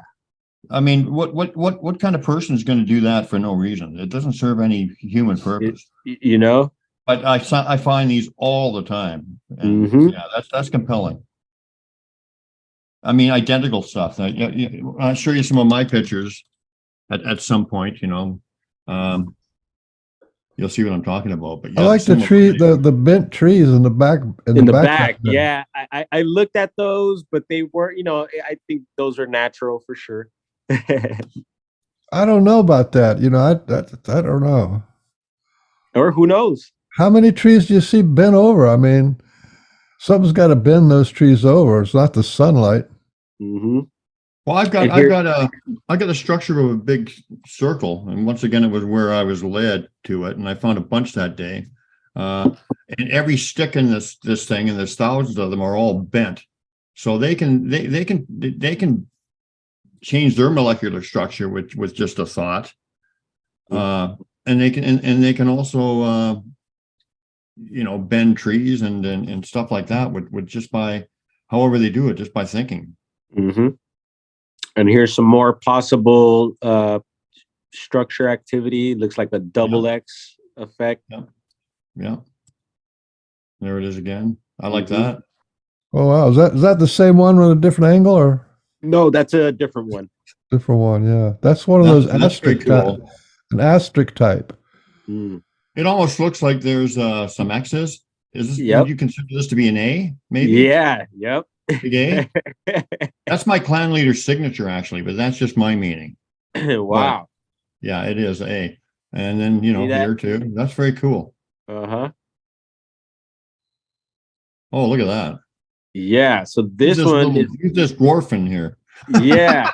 I got the dreadlocks wrapped up in the turban there, and I had paint. Actually, I was painting my house, and a buddy came over. He's like, "Hey, let's go check out some areas," and I just hopped in the truck and hit the road. But Okay, so how remote is this? so this is an area that is pretty remote, but it's also, I want to say it's possibly a state park, or there is a state park in the area. Yeah. But this is this is near a beach. This is on a beach, I should say. But Okay. behind the beach, there's also a fresh water source, and and there's hills and woods and all that. But this area also produces a lot of structures, and they go up and down. And this particular one here really caught my attention. I don't know if a lot of it had fallen apart or whatnot, but pretty trippy design there. And so I began visiting this spot. And yeah, this one time I visited this particular structure, I found the elk kill right next to it. And I found that interesting. And people might find that a gory or whatever, but I'm like, hey, no, I think it's just another sign of, like, hey, we might have had lunch here or something. Here's a little sign. So let me ask you, if you were in this area and you were gonna start from scratch, how long would it take you to find all of this stuff and to construct something like this? I agree, man. You'd have to walk a mile down the beach and pick up armfuls of that stuff. But I will mention that there is plenty of driftwood in this area. But still, I think just the effort, and then some of the base pieces where the structure is built onto are massive. Yeah, that's cool, man. That's a good one. I like that. Mm-hmm. I like this. I see a lot of these too, where they have the cross pieces going across. Yep. Definitely. That and these here. That's typical Sasquatch, man. Yep. And that was here he is. Here's the Sasquatch right here. Yeah, so that was built onto the base of a root ball of a redwood. Yeah. So the redwood, it's a massive. It goes on forever and ever. But right at the base, they built this structure, and at the bottom, you can see there's a cavity of where the root ball used to be, where the tree was. So that thing is deep, and it's like a little cave in there. I don't know if I sent you the full video. It might have been too long. It's like a 4-minute video. I'll get it to you one of these days if you would like to check it out. But we've got some videos. We can try them. We can try some of them. Yeah, sure. No worries. And but when I did the video on this one, I didn't point out, if you look at the base of where my feet are, a little in front of it, there's a pile of fresh ferns there. Another thing I find up here. That's another sign. Sometimes when I find them, sometimes they'll put a bed of ferns inside. Yes. Inside too. Yeah, or they'll put some on top of the structure or whatever. But what this led me to believe is that whoever built the structure must have done it right before we got there. And like I said, a friend came from Southern California to visit. So we were planning to go out and do this. And so this is first thing in the morning, we got off the hill, hit one of my areas, and boom, we find this. And then there's fresh ferns there too. So I'm like, whoever built this must have just done it a little before we got here. So are these all ferns, all of this? Yep. Now, what person's going to do that? Why would they do that? I don't know. Doesn't make any sense whatsoever, but I see it with the Sasquatch all the time. Mm-hmm. Yeah, that's cool. Oh yeah. People just gotta, people gotta step beyond the idea that, well, Sasquatch doesn't exist, or they're not smart enough, so obviously it was human made. You got to start actually looking at stuff and figuring out, like, there's some stuff here that just defies logic that it's human made. And one of the things is this. No human would make all this for whatever the reason is, and then just put a bunch of ferns there, just lying there. Yeah. It doesn't make any sense from our perspective. Mm-hmm. Our perspective of human logic. That's cool. I like that. Compelling stuff, man. Here it is from another angle. Once again, who's this guy? That was an old friend, Tim, and I hope he's doing well. We kind of had a falling out, and that's what I mentioned about this topic and the subject. Things happen, and but I wish nothing but the best for him, and yeah, we move on. Yeah, cool stuff, man. There it is again. Another Okay, typical one.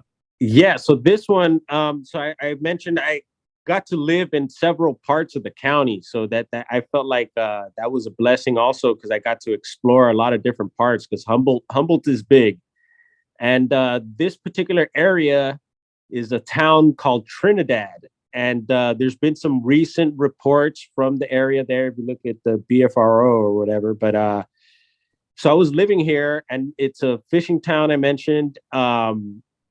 And my roommate at the time would go walk his dog around the neighborhood, and the neighborhood is a lot of redwood. We have redwoods on the property there, heavily wooded, and there's a church directly across the street from us, in a small, tiny community. Everyone keeps to themselves, it's very quiet. And there's a little path, a little trail that goes in between the church and this wooded area. And he was walking his dog, and I had mentioned, he knows I'm all into this stuff, and he gets back to me from walking the dog. He's like, "Hey dude, there's a teepee structure right across the street from the house." And I was like, "No way." He's like, "Dude, go check it out." And so I went and checked it out, and sure enough, and I just thought it was bizarre, I was like, What are the chances? And it was really close to home. I mean, I think I even titled the video a teepee in the backyard, because it was pretty much in our backyard. Very cool. Mm-hmm. Yeah, typical one. There's a giant X there. Yeah. And a trail under it, and that's next to one of the major rivers where a lot of activity has been reported and whatnot. And so when I was checking out this particular structure, it caught my eye. And I see the two tones also, like you mentioned, the peeled of bark. I get a lot of that. Sometimes I found the peeled bark, and it kind of reminded me a little bit of that, the two-tone colored trees there. But anyway, while I was checking this out, I heard, because the river's right there, I heard these girls and a guy kept mentioning Bigfoot this, Bigfoot that, Bigfoot. And I was like, what? And so I waited for them to get closer to me, and I asked them, I was like, I heard you guys mentioning Bigfoot. I was like, do you guys see this X structure over here? And I started kind of like talking with them. And the young man was willing to, because I was recording as well. Wasn't recording them at the time, but I was documenting the X structure. And he was willing to jump on camera, and actually was explaining that they had, because they were camping in the area, they had I guess witnessed some eye glow, and some other possible activity. So I thought that was pretty cool that they shared that. But anyway, just some more structures there. Oh, and I wanted to ask you, how high is that structure? Do you have to get on your hands and knees to go under it, or can you walk under it? You can walk under that easily. So it's like almost 6 feet at least, right? Oh, yeah. Where you walk. That's amazing, because those things are huge. If that's true, it's huge. Yeah, that's a bigger caliber structure there, and yeah, you could totally walk under it. Very cool. We'll get into some of your videos in a second. Let me just quickly show you.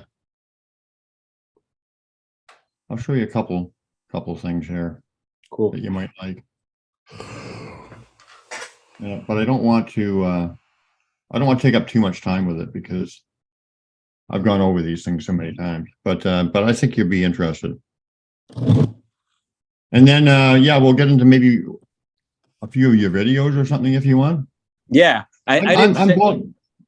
Yeah. these particular pictures, I didn't put a lot of structures in them, but I've also got a lot. I mean, but I'm sure that we're going to be friends now. We'll keep in Yeah, touch. no, we could definitely And and share a I'm lot going to share more. a lot of I'm going to share a lot of that stuff with you. And as a matter of fact, my wife and I are going to be heading down that way. We're in Canada. She's a U.S. citizen though. We're going to be heading down Nice. to Shasta, and we want to check out Bluff Creek and all that stuff. So when I get down there, I'll look you up if you don't Let mind. let me know. Actually, I've been frequenting Shasta a lot lately because we actually moved from. I mean, we still have our properties and stuff in Humboldt County, but we're up in Southern Oregon now, and so I pass by Shasta all the time. Actually, I'm in Southern California at the moment, and I'll be here for a bit. But yeah, even on my way down, I did a overnight at the base of Shasta. Yeah. I don't want to, like, I've shown these kind of pictures so many times, so I don't want to take up too much time with it because people have seen it too much. But just because I think it'll be important to you, because maybe you can start looking for some of this stuff too. Okay. Anyway, here's a picture of this is cool. Here's a picture of my clan leader. Can you see him? You sent me this one, yeah. You see him right here? Yep. I totally spotted that out. And when I Yeah. seen that, I had also sent you a similar timestamp. And but yeah, very interesting, man. Yeah. Show that to a BFRO guy who thinks it's a monkey running around in the woods. Because I mean, this to me is definite proof of cloaking and partial states of materialization and whatever. I mean, Yes. he wasn't fully materialized, this guy. Yeah, no, I totally see it. And you didn't even have to point that out. Wow, Yeah. look at that. Check this out, man. That is nice. Check that out. Yeah. we drove in. It was a personal message. When we drove out an hour later, it was gone. Wow. Yeah, sometimes they'll make these structures that we find and you'll go back and every piece of evidence is gone. Whoa. Have you experienced that? Overnight, like the next day I'll go and then either a structure will be up or down. Yeah, but sometimes, but what I'm saying is that I've seen extensive structures that have been up, and I'll go back the next day, and it's not like a kid came and knocked it over. Every stick is gone. Yeah. I want to say yeah, but it wasn't like I wasn't there directly after, like the next night or anything. It might have been several days later or whatnot. But still, man. Yeah, that's not people doing that. Yeah, no, and it reminds me of like you mentioning when they brought in. It's happened to me where they bring in the material. It's like, where did they get the material? Yeah, sometimes it's not even from where it just defies logic. Check this one out. It's kind of cool. That's awesome. Yeah, I'll go through these quickly, or Beans is going to yell at me. No, this is good. Here's a picture. Here's a picture. Like, remember I said that they can put their form into anything? Yes. Even rocks. This is my clan leader's face, man, in a rock. Oh, wow. This is RE's face. This is my guy. Can you see it? Look, his forehead, 2 eyes. Here's his nose, his nostrils, his mouth. You know what? Can you give me 1 second? You can keep going, but I'll be right back. Okay. This is fun, eh, Beans? Yeah, it's fun. It's, I think we got a really good wide selection of what's going on out there, and Yeah. I guess he had to take a tinkle, probably. Well, it is going to come up on 2 hours. Yeah. Yeah. I don't think this guy cares too much. I wish you had a picture of this same rock now so you can show people the difference. If you could figure out how to get in the same location and the same lighting. I know where it is. I know where it is. Yeah, the same location, same kind of lighting. This looks like a little bit of an overcast day. Yeah. Yeah, but then you could say, look, here's what it is, and here's what it is now. Yeah, but we had I'd like to actually tell right. Yeah. So on this day, I mean, you can see the face, right? Yeah, totally. On this day, we were gifted a raven feather. It was really like, and it wasn't just like random. The raven flew right over top of us and he gifted us a feather. There was a neck that appeared on our blankets that was just placed there after the blankets were laid down. We were taking pictures of stuff that disappeared from our camera. Like really wonderful, bizarre stuff was going on. Wow. And it was that. There's my book. Okay. Nice. There's my I'll have book to check that out. Amazon. Yeah, well, thanks. Fire pits. Have you ever seen any of these? Yes, I have. And then they call them the fake fire pits or whatever. Yeah. But yeah, definitely have gotten those. They're a worldwide phenomenon, I think. They're all over the place. And quite often they have these little sticks all in here like to kind of simulate fire. Uh-huh. So you've seen that too, eh? So that's cool. You know Oh, what yeah. I mean, right? I got those documented for sure. Yeah. This is the kind of stuff that I love, like collaborative evidence. There's a glyph. Mm-hmm.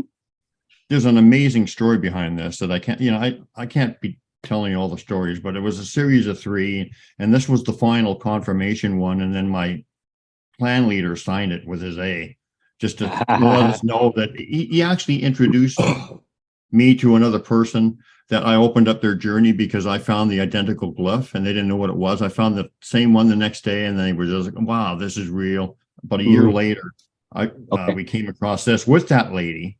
And they were just saying that we set this up and we introduced you, kind of thing. And that's not doing the story justice whatsoever. But we just don't have time.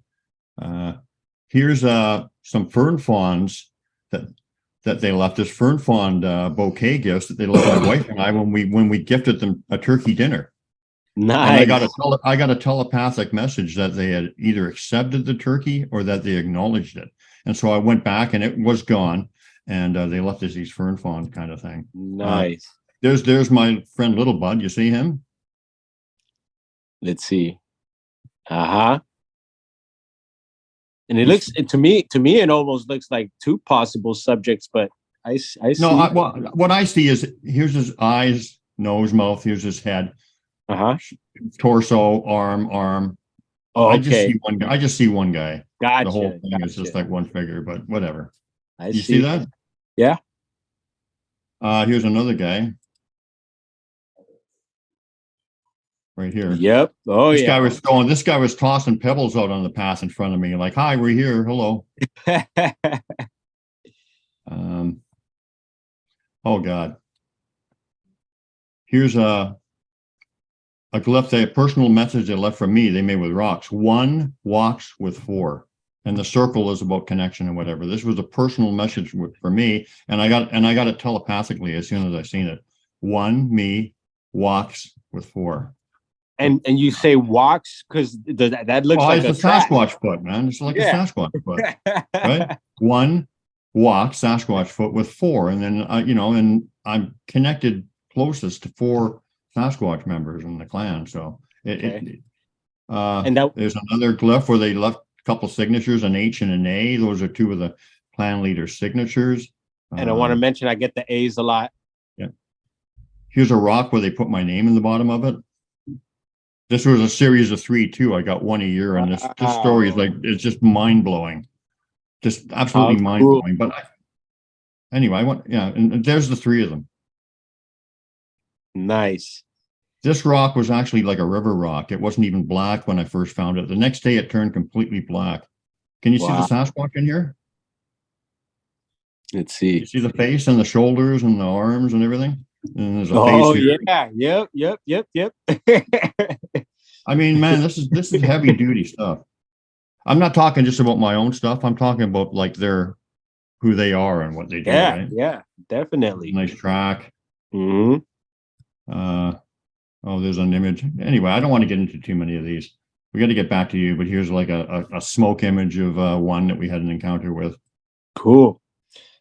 Another wow. A track and a glyph right beside it. Asterisk figure. Fingerprints on the window of my truck. A phantom face in the woods. I see it. Yeah, that's RE. Oh, Okay, now, and we got to get back to your stuff. But remember, I was telling you that they, with the glyphs, that they communicate with you with messages through them, or with me, or whatever, and they can do it with anybody who wants to pursue that kind of thing. So I had an understanding that this was the this fish here, fish shape, was the connection between my wife and I. This is myself and my wife's connection. Well, I found this part that's incorporated with it 5 years before I knew what the meaning was. And the meaning of this is man, Sasquatch, the two prongs connected. So it's talking about you are connected to your wife. We are connected to you. We are all connected. And that's the kind of thing I'm talking about, where they know what, you know what I mean? This is the kind of thing that you could get into, man. If you, and I'm getting energy, they want you to do this. You start leaving your own glyphs and start thinking about what they mean and saying, this is what it means. All you is basically just say, this is what it means, and I'm leaving it for you. They'll know, and they'll start communicating with you according to that. I definitely believe it. Yeah, stick man, hiking man, another stick man. Yeah. Here's another one. Here's my clan leader's signature A. This was in the snow, way up in the mountains. Axe, friendship, welcome. Here's my fish glyph. And once again, my wife and I were connected to the clan of RE, friendship, we love you, all that kind of stuff. You see how it works? Oh yeah. Yeah. And you know what? I got one of those stick figures too. Well, I got the carving figurines, but I also got one of those ground glyph stick figures too. I'll send you a pic of that. Here's a picture that they put on my camera, and they've done that. They've taken a lot of pictures off, and they've also added pictures. And this is like interdimensional. Here's my wife. Check this out. Like trippy, some trippy stuff. Yeah. And I've heard of them doing stuff like that with cameras. Yeah. Anyway, my basic point was I just wanted to kind of introduce and kind of get into your heart and maybe consider maybe making some glyphs or whatever. So I wanted to show you some of these. This is my clan leader's signature that he left in the sand, and we had a sighting of him that day. He wanted us to see this, and it was trippy, man. Like he's like 12 feet tall, and he was like just watching us. And once we seen it, and he led us both to look over into the woods at the same time. Thought placement. We didn't look over at him randomly. He wanted us to see him. He guided us to. And he left this in the sand, and this is nice. RE's signature, the A, friendship welcome, as you can see. So it's friendship welcome from the clan of RE. And look at the little one, man, that they wove in. See the little tiny one there? Oh yeah, and that's and good eye, man, because I keep an eye out for the tiny little details like that. Exactly. Oh, here's a structure. Woo! Up your alley, right? Oh yeah. There you go. Beautiful area too, man. Oh, thank you. Here's a track that they left me a little. Here it is, dummy. We're going to outline it for you. And I had a sighting of one crossing the path that materialized out of thin air that very day. He just walked across, and he just came out of like he wasn't there, and then he was. And a whole lot of other shit going on that day. But what if they would have used a red vine? You know how people use the red circles to. Oh yeah. Funny, man. This is the day when one of the stories I just told you about, where they just placed this axe on our blankets after we laid them down. Like nice. we had just laid them down, and then we looked down, and here's this friendship welcome action, which is awesome. What this signifies for me, placed right on this blanket. So obviously it happened after the fact, right? Right? Makes sense, right? Yeah. I mean, this could not be laying on this blanket if I had just placed it down there. So, this kind of stuff. And you know what? Yeah. Here it is. This is one of those ones I told you where I was led off path. You're talking about being led to find stuff. Mm-hmm. So I found about 4 or 5 of these that day. Whoa. And look at every stick is curved, man. Yep.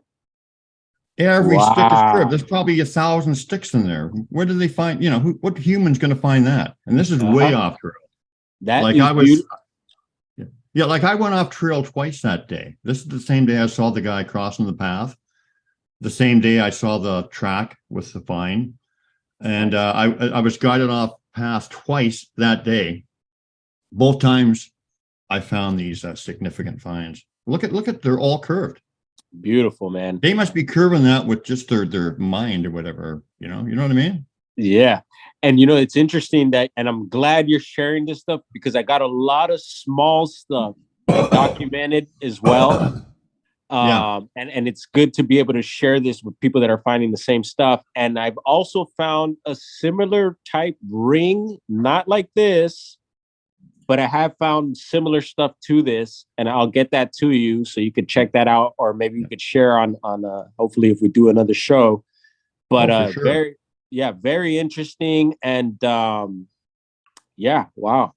By the way, I found a whole lot of the same kind of stuff as what you were showing, but but I find so many of those that I don't put them in like some of my albums of some of the highlight stuff, but yeah, all similar stuff.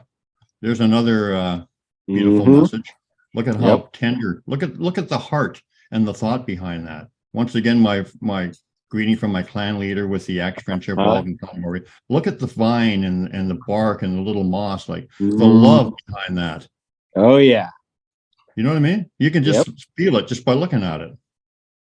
I love it. Anyway, Stickman, pregnant Sasquatch lady that they were telling me she was pregnant. See that? Oh. Pregnant. Okay. Oh yeah. Once again, another. I can't go on and tell you all these stories, but once again, here's the why. Friendship welcome. I mean, man, Sasquatch connected. I didn't know what the why meant when I first seen it, but I found it after the fact. And this is them watching my wife and I when we were in the tent. There was an individual watching us here. Here we are in our tent. So he drew what he saw watching.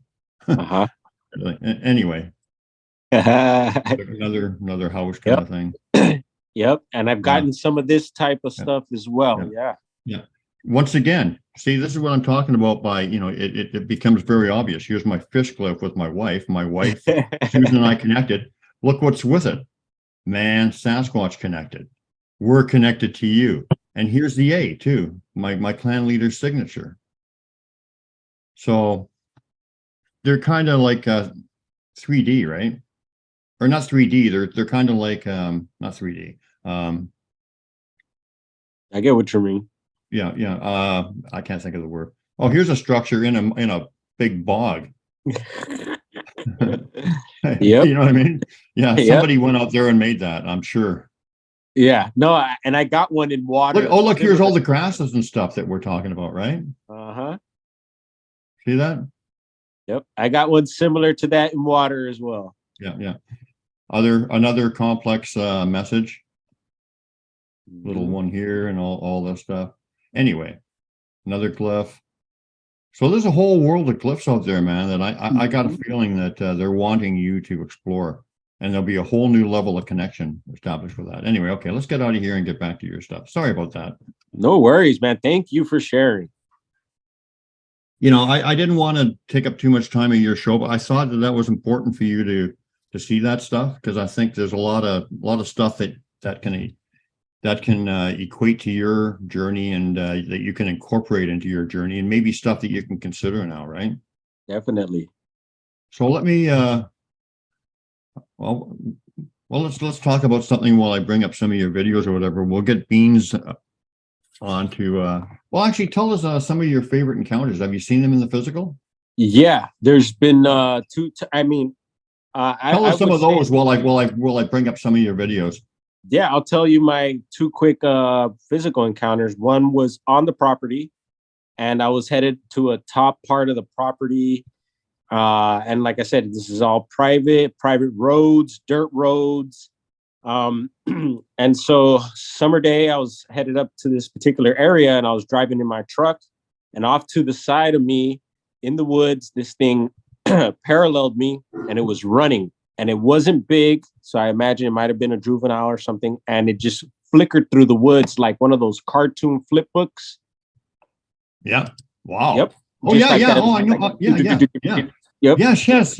And then at the end, I stopped my truck, and at the base of the tree, I just see a face, a dark black face, looking at me. and I could just see almost like would look like grayish where the skin might be, almost like a mask around the eye area, and everything else just seemed like dark black. And I couldn't make any hardcore details, but we just had this quick like stare down, and I couldn't get my camera or anything or my phone. I was just more in shock, and we just stared at each other, and I don't know for how long. And I went about my day after that. That was that. Yeah. My wife saw the same thing. It's like almost like an energy following behind it. Yep. Yeah, she saw that too. She saw that too. Okay, I've got one of your videos ready, so we'll see how it works out. Where is it now? Oh, okay, here we go. Okay, and unfortunately, we're going to have to. We've got this little pre-ad thing going on, but yeah, no worries. Do you want me to turn the volume down, or maybe it'll be fun if you're talking, and maybe it's, or do you want to just explain it as it goes? You want the volume on or off? It doesn't. It's up to you. I could do let's either or. Let's see how it goes. Let's see how it goes with the volume. All right. But then again, maybe you want to also. I might elaborate on certain things or explain certain things. Yeah. Yeah, you can mute it in case. Okay. Do you want the volume on this or no? No, that's fine. I could explain here. So this is cool. This is looking good. Yeah, this is near the house in Southern Oregon now. So we're near Applegate Lake. And we went with the family. The family went to go hang out. And on our way in, I spotted a teepee structure. And so I had everyone drop me off, and I went towards the teepee structure, and everyone else is hanging out at the lake.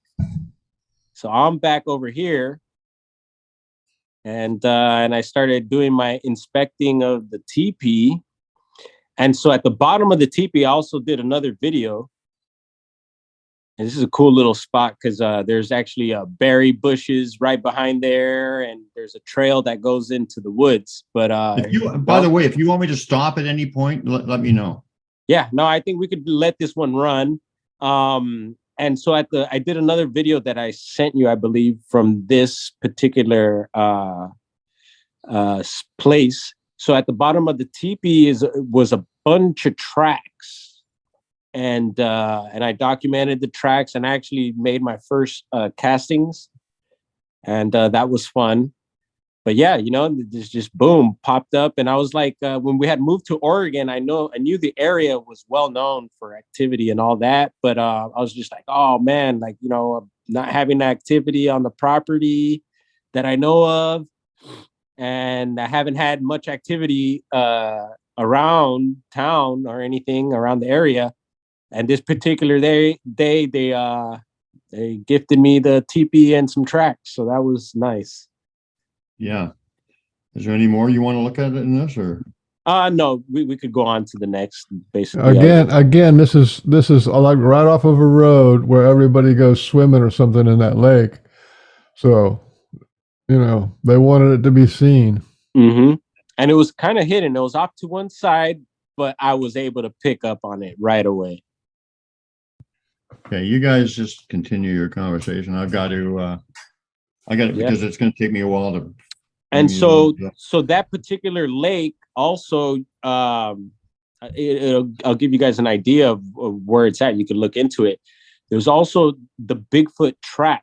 I don't know if you've heard of the Southern Oregon Bigfoot Trap. It was built in the 70s, I believe. Yeah, my wife actually, her brother lives right by that, and she wants to show me that. Yeah, it's kind of a joke because, right? Yeah. Well, and I guess it was put there because there was miners there back in the day that were finding tracks and having encounters and whatnot. And this biology group in the 70s decided to put the trap up there, which I thought was interesting. And yeah, it's kind of like, a cool thing to go check out. But the first time I went to the trap, I did find teepee structures and structures on the trap and around it. So I don't know if that was people that had gone up there and maybe did that, or the Sasquatch people are still there. And so anyway, that's in that area.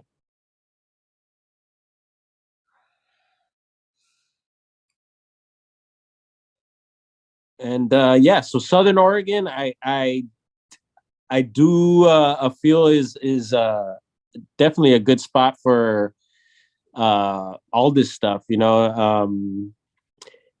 Like I said, the property hasn't produced much activity. I did have some weird paranormal stuff going on, but it was during that spell, that negative spell I was in, and just had some weird things happen in the house. But I don't think that was them because it was pretty negative stuff that was happening. All right, you can hear me again. Should we play this one? Sure. This is the blue marble. I guess. Let's. You guys ready for this one? I'll tell you what. I'll take the sound off. Or do you want the sound? Yeah, no, you could take the sound off, and I could explain. So this is a video. This is a clip from a much longer video, and this is that area in Mendocino that I was mentioning, where I found the figurines, the blue marble, and a bunch of other structures.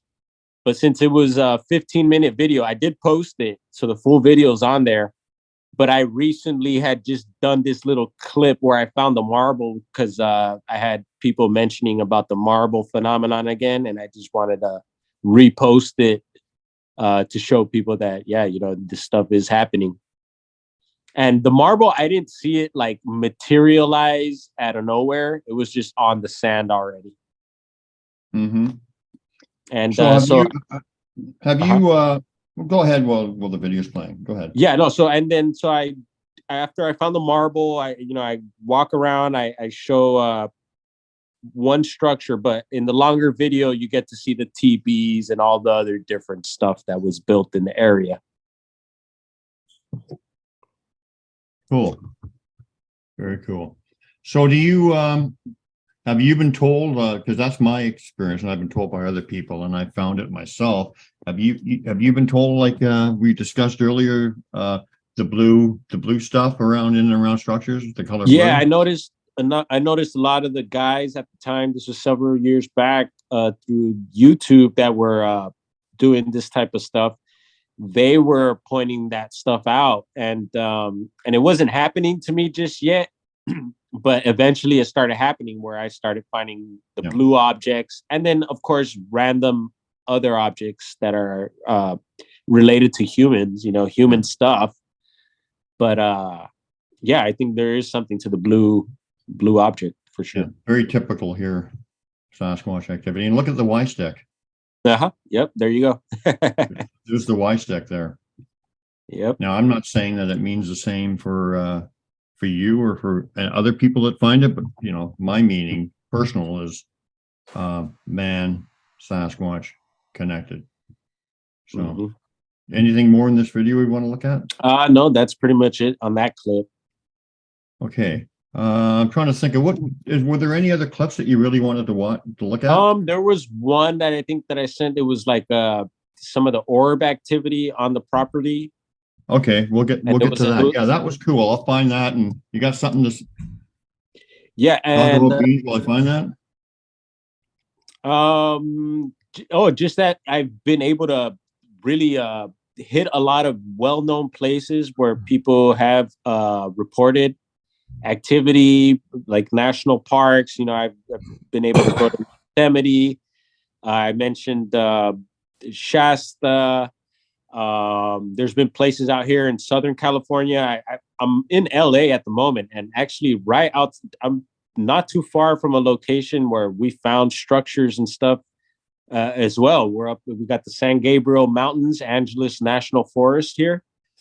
And yeah, there's been quite a bit of activity up here. There's a video that was in the news a few years back of what they were saying, a possible baby monkey jumping around in the trees, and it was right below from where this mountain range I'm telling you, and where we found these structures. It was right below this area, so wow. I found it really interesting. Okay, I've got your video ready to go, so let me bring it up. Cool. And full screen, and we'll play it. So what are we looking at here? So these are, so the orbs would usually be just one ball of light, but this is like, I don't know, it looks like hundreds of them or something. And I was just blown away. I had never seen that many orbs on the property, and it almost looked like a fire, you know. How far off the ground is that? That's on the ground, so that's on the valley floor, and I'm on a hill, and that's all private property. There's no one out there, there's no one down there. There was nothing there in the morning, and this is about 3 a.m. Something woke me up from my sleep and told me to take a look outside, and this was what was going on. Wow. You see that's something that woke you up. That's you're being guided to that's contact there. Definitely.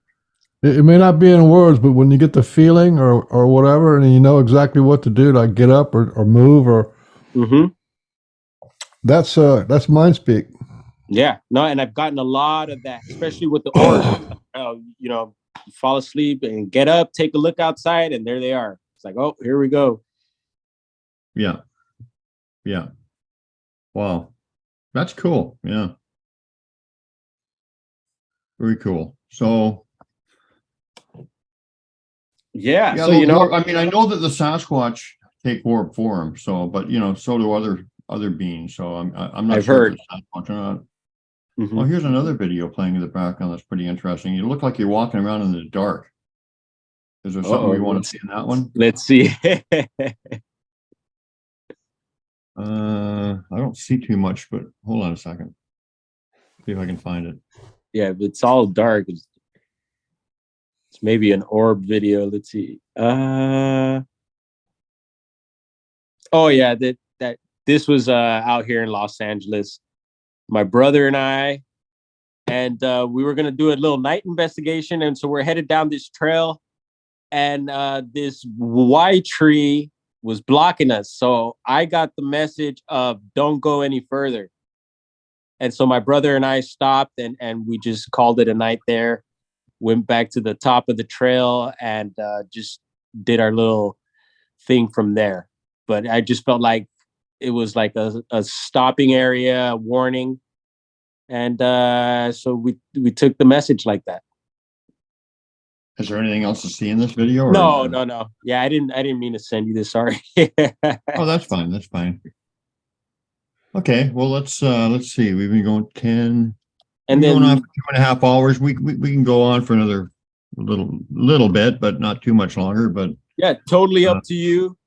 I sent you some pictures of some timestamps. I don't know. Oh, did you want to see those? Sure. You mean the first series of pictures you sent me? Yeah, I don't know if you guys all got to check that out, but I found them very. Let me find those and Bean, say something smart. You guys are yakking. I can't talk. Well, no, I'm joking. You said you do meditation. There's a lot of different kinds of meditation. A lot of stuff they call meditation. I'm not really sure what it is, but so yeah. I was wondering what kind of meditation do you do? I don't know. I guess the meditation that I do is just basically trying to quiet my mind as much as possible before all the committee and everything else starts rushing in, right? Just trying to make some space for myself before I get started with my day. And then sometimes at night too, before I go off onto my other journey. And just starting off the day like that, If you want, you can friend me, and I'll send you a meditation that the Sasquatch taught me. All right. And it's about heart meditation, and and if you do that, they can see you. So you do it and you do it laying down in bed, and then in the morning when you get up, and it's pretty powerful. So and then if once you do it for a few months or a year, or whatever, you'll be able to do it when you walk around. And then when you do that, they know who you are because they know that meditation, and they will know who you are. They say they can see you because your heart actually glows on the ethereal level. Wow. Your heart glows. And yeah, so then you're considered a friend, Nice. They know what that is, because that's the same meditation they used to go to invisible. Nice. And what do you feel about, like, I want to get some singing bowls. Anything like that, if the most important thing is that if you dig it, if you really dig it, then do it. It's this your energy of like, this is cool. Or if it's a flute, you're really into it, and it doesn't matter how bad you play it. Anything that you're into, that's the juice. That's the truth of it. So It's a matter of your vibration. When you're happy and you're laughing and you enjoy, Right. it's the vibration thing. That's what it's about. So here we got another video I found. Yeah, So here's some nice tracks. Yeah, so this is at the bottom of that teepee we were checking out. So once again, Southern Oregon. There's the teepee. And the tracks are down here. Yeah, very nice. what is that? Is that like a wash? I've never seen a topography like that. It's some kind of a wash that when it rains real hard, water comes down, goes to that lake or something. Well, no, I think it's part of the lake. So I think the lake is so dry that all that area used to be covered in water. Oh, But there it's was all dried up. it was a gigantic lake, but now it's all shrunk. Mm-hmm. Yeah. And so this track, I don't know, it looks pretty boxy to me. It's pretty deep in the mud. It wasn't massive. It wasn't huge, but it was big enough. In the video, I mentioned it's like, oh, it's not a huge track, but it was pretty big. But yeah, and it's deep in it. It's the depth and whatever that's compelling, and that And of course, there's some animal tracks there. I don't know, dog, wildlife. I'm not sure, Yeah. but I point out some other tracks. Some of them aren't as defined, but there's some that were just like, whoa, definitely footprint. Every one that I've seen that in this video that came across looks like Sasquatch to me. Mm-hmm. Yeah, you don't usually get people taking off their shoes and walking along in the mud because they don't afraid of getting cut by glass or Yeah, stick I'm going to or go back a something. bit. I like. People don't do that. Where was that? I saw one I really liked. Yeah, and there's a real good one coming up ahead too after. Okay. Yeah, some are kind of weird. Oh, that one was weird. It had like almost like it seemed like 6 toes, or could be a rock or something. I don't know.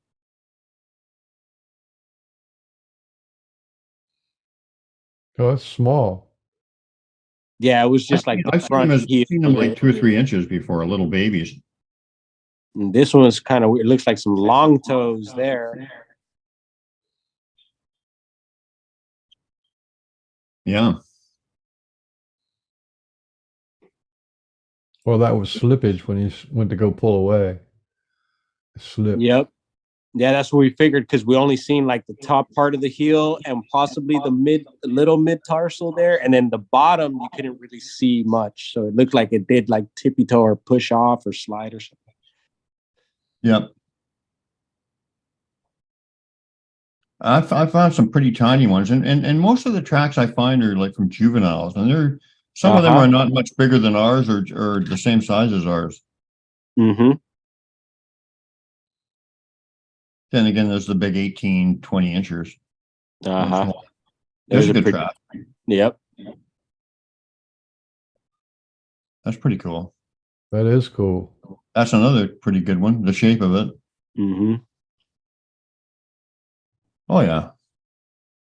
So all that grassy looking stuff was actually kind of underneath the lake at one time. Yeah, I would imagine. Yeah, for sure. So that means as the lake was coming down, the Sasquatch were going out trying to figure out what was going on. Probably. Okay, I'm gonna try to find that last little series of pictures. But I remember one time my friend and we came across a little trackway, and you could see them. What we figured out was the mother was carrying the little infant, the little one, because these tracks were about 4 inches, and then there was the big adult track, and we could. It looked to us like the mother was picking the baby up and then letting him walk and then picking him up again, or her. And you could see where she put him down, and you'd see a few little footprints and then pick up again. Wow. And it was so cute. So I'm going to try to find, I'll get that last little. I'll get that last little series of pictures for you, my friend. All right. Okay.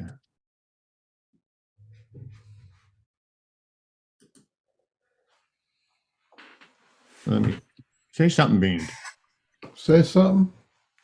I think you're on the right track. I think you have a lot of stuff to tell people, because you got to carry yourself in a natural way that you're embracing nature and life, and that's you got to carry yourself in that natural way. Yeah. Mhm. And you have those sort of like that innocent enthusiasm. Mhm. Yeah, you got the right heart, man, for it for sure. I can see why they want to connect with you. It's very obvious. So what are we looking at here? Here's a possible humanoid looking figure from the property, and that was taken with my FLIR. What's a FLIR? Forward looking infrared radar, one of Okay. those thermal imaging devices. And I don't know, I just thought it was kind of interesting. It stood out to me. All right. Not confirmation, but definitely something. And then so this reminded me a little of your clan leader, and I don't know if you see it. Yep. Right here? Yes, sir. Face, body, leg, right here? Yep. Oh yeah. Yeah. And that's a big boy there. It's a big one. Well, you got blur going on there. I don't know if that was the energy of the Bigfoot or whether that was your camera move. I'm not sure, but could be either one, because you have to look around and find if there's any part of the same film that is crisp and sharp, right? And then, you know what? and that would mean that it's energy. The energy's messing with the camera.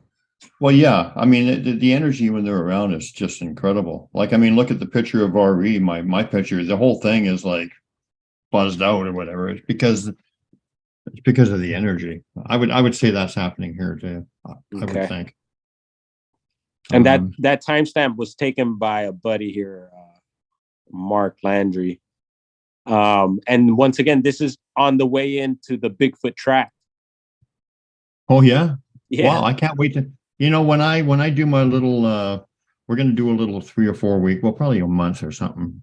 Nice being retired now. The wife and I are going to go across the line. And like I said, we're going to hit Shasta. We're going to come and visit you, hopefully. Yeah, because we do want to go to Bluff Creek and around there, even though I've been there once before. And the energy there is like, it's got a really different energy around there. Oh, yeah. We want to do maybe hit the Lovelock Caves, in Arizona. Awesome. You heard of those? Yeah. And I'm going to see her brother or whatever who lives right by the Bigfoot trap. Okay. Yeah, no, the doors are open anytime, man. And don't forget you got don't say that, man. I'm just joking. don't forget you got Tina Thomas somewhere down there too. So she'd be a good one. She's at see what her stomping grounds look like. Double T. Just call her Double T. Yeah. So this is a timestamp from a video, and the video is this huge structure just north of San Francisco, but still there's redwoods in this area. And I've heard of reports in this area, and I went and sure enough bumped into this big structure. And my buddy, Jesus Gonzo Payan, who's into this subject and is also he was featured in the Breaking Bad series. I don't know if you're familiar with that. Oh yeah. Yeah. So anyway, who was he in that series? That's one of my favorite series. He was Gonzo. Oh wow. That's a great freaking series, man. And you know what? He'd be another great guest for you, man. I could hook you guys up. Please do. Yeah, I'll do that. And so he spotted these two possible subjects. One is on all fours, it looks like, and the other one is standing next to it. And I did use a little red line on this one, and he highlighted, I think, the bottom one there. But I do have another picture of it where it's not with all that red and highlighting, but to me it looks like two figures there for sure. Yeah. I love that Breaking Bad series, man. It's one of my favorites. You know, my wife and I are binge watching. It's been less than a week. We're halfway through the series already. We're watching The Sopranos. Wow. So we're just starting season 4 now. But yeah, Awesome. that's That a was a pretty good one. awesome, Oh pretty yeah. awesome show too, man. But yeah, to tell your friend would love to have him on. Definitely. Here's a nice track. Mm-hmm. Eel River, Humboldt County. Yep. Yep. Cool. Some more. Mm-hmm. One of my beach areas, and yeah, you see bike traffic and foot traffic, but they're there. The structures are there. Yeah. Yeah. Very cool. Something in here? Yeah, possible subject there, and that's right next to another timestamp that you might hopefully pull up. And the other timestamp, the subject is a lot more defined, but this figure was right next to it. Those are the casts I tracked. I mean, the tracks I casted. Excuse me. Cast From you the tracked? Tracks you can't. No, cast you tracked. No. Yeah, the dyslexia is kicking in. Yeah. That's in Oregon. It's the Oregon track. That's from that video we saw from Yeah. the water, the dried up water. Yeah. Yeah. There's a kind of blown up one. I don't know if you get the other ones are kind of not as zoomed in. Let's see. Should be next. Let's see. Hopefully it pulls it. There you go. So I don't know. I don't know about this one. I mean, it's interesting. I see a figure, face, and possible teeth showing. Yeah. And that's from a video. Yeah. And there's quite a bit going on during the video there. But yeah, there's kind of some of the highlights there. And Awesome, I'm sure with a little more time, I'll be able to pull up some more stuff and share with you guys for sure. And now that I know we could share videos, some of the videos that I got, I'm sure you'll find interesting as well. And if there's a next time, we could show. You're welcome. Come back if you just put together a little presentation and look at my new videos, and Cool. we'll do it. Will do. Absolutely. And we also have round table discussions where we have a bunch of people. And Okay. you're willing. You're not willing. You're willing and welcome to join us in those too. Thank you. But you have to So we'll join. wrap up with a You couple. have to join the Pork and Beans show group. Everybody, join Yeah, the Pork and Beans show group. is We there want to some get sort of to hazy- 2,000 people this year. I sent you my. Yeah, you join the pork. I mean, now that you're my friend on Facebook, I mean, and I know Facebook is kind of like I use it as a tool. I know there are a bunch of yahoos and they're not good people who run it. They're not. But They're if all you- good people. Are they? They are. Yeah. Don't say anything bad about the Facebook people. They're all struggling. I'm talking about the guys who run it. Oh, those guys. Yeah. I mean, but if you I can got use nothing to say good about those guys. if you can use their media against them and they don't bust you for it, then it's a good way to do it. I So know, that's I was about caught. one. I was caught red-handed before the COVID, sideshow. What do you call it, circus that we had? Uh-huh. I used to reach 1,500,000 people a month in my on my like page, and right now I'm reaching 52,000. Okay. So that means I lost over 1.5 million Wow. reach. Yeah, Well, we'll get you back out there, man. Cast that no, line. it's just their algorithms. You get a couple of strikes against you, go to Facebook jail Mhm. 5, 12, or 15 times. Yep. You think you're a You're- radical rebel rouser. You're like Tony Soprano, man. You're a bad egg. You're I'm trouble. a bad boy. Rude Bad boy. Hey, so The thing is, everything we talked about back then came true. Now they find out that the masks are useless, and and then they find out that more people got sick that had the vaccine than that didn't, and all that kind of stuff. Everything we were griping about turned out to be as now scientific fact. Oh my God, yeah. There was some lady, and I don't. It's bad energy when you single out people and name names and whatever. So I'll just say in a general sense, there was this lady I saw her post today, and she was actually a member of our group at one point, and I've never booted anybody out of the group but her because no matter what we said, talking about this vaccine and all this stuff from our perspective of not trusting it or whatever, she would come up with like a short story response about all the studies, and everything, but not considering any of the things that we said. So I finally said, you know what, I'm going to boot you. And I just seen her today, and she had a really bad episode of COVID or whatever, and she's got every friggin' vaccine and booster and all this shit. And I was saying, geez, that's interesting, because I got it and it was like a cold to me, and I don't have any of that shit in my system. Yeah, that's the truth. I felt like saying something like, geez, I thought you got the vaccine. What happened? But I thought, you know what? No, that's lower. That's going down to that. You got to battle this stuff with awareness and with high energy. If I did that, I'd be attacking. You can't attack negativity with negativity. From another perspective. What's that? You do? I said I can because I like to be a little bitch. Well, I want it to be, but then I thought, you know what? No, I got to be bigger than that. So I just, held my tongue and I didn't say anything. Sudden death syndrome is one of the side effects of believing in your government. Yeah. But haven't you noticed, like, every time you go on the news, 25-year-old, 35-year-old, this athlete, this hockey player, like I'm in Canada, so I say hockey, all these people, are just suddenly dying and they don't know why.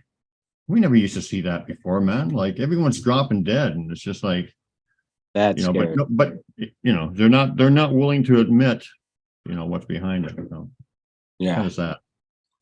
Anyway, exciting times. The but the lighter side of genocide. That's the way to look at it. That is the way to look at it. Is the positive way to look at it. Is it is exciting times, because a lot of people are hurting and suffering, but a lot of people are waking up because it's so outrageous and over the top. That's the exciting part of it, because there's big changes coming, right? Oh yeah. Well, you look at it from a high vibration perspective and look at it from that angle. So anyway, I was going to ask you. You got Isaiah 45:7. Isaiah Thomas? Isaiah, and that's from the Bible. I form the light. Oh, not the basketball guy? I form the light and create the darkness. I make peace and create evil. I, the Lord, do all these things. I think that's a really good message for these times, because we absolutely have to embrace the evil, even in our dislike for it, and say it exists. It is really, really, really here, and we can do something about it, because whatever you deny manifests. So you have to look at the evil now, the darkness now, and that's what's coming up, Yeah. And by the way, we have people, sorry, Beans. By the way, we have people who watch this show, and friends of mine who look at it from a different perspective. And I apologize to any of those if I've offended you. But the thing is that I think that we have to get over the judgment of, my idea as opposed to your idea. We have to accept there are different ways of looking at it, and we have to embrace it all with love and understanding, right? So if I've offended anybody, I'm sorry. I don't mean to. Even sleepy people, they're playing their part. Yeah. So, Mr. Dwarf, I gotta have you on just so I can say that again. Yeah. So have you? I would really appreciate if you check out my YouTube and stuff, and I will, and join our group on Facebook, because we have shows every week, and I think some of my YouTube stuff or whatever you will really find intriguing, because there's a lot of collaborative stuff that you're doing, and then there's the deep dive stuff, nice. you know, And actually, I checked out the page last night. Your my YouTube. YouTube. Yeah. Yeah, man, I really appreciate it. I just think there's something there for you, Mhm. you know, because you're right. You're headed in the right direction for sure. So we always ask all our guests. I guess we'll wrap it up because I want to go and check out all that new stuff. Yeah. Get to the gym and do all that cool stuff. But we always ask our guests before we wrap up is since you've been. Oh, wait a minute. Oh, no. Okay. Well, I did want to ask you quickly before I ask you this. So you've been around the Bluff Creek area. What are your impressions of that, energy wise or whatever? And what do you think? Have you actually been to the site where the Patterson film was shot? Yes, definitely. Several times, and a shout out to the Bluff Creek Project guys who have guided me to those areas, and we've become friends, and they've been doing good works.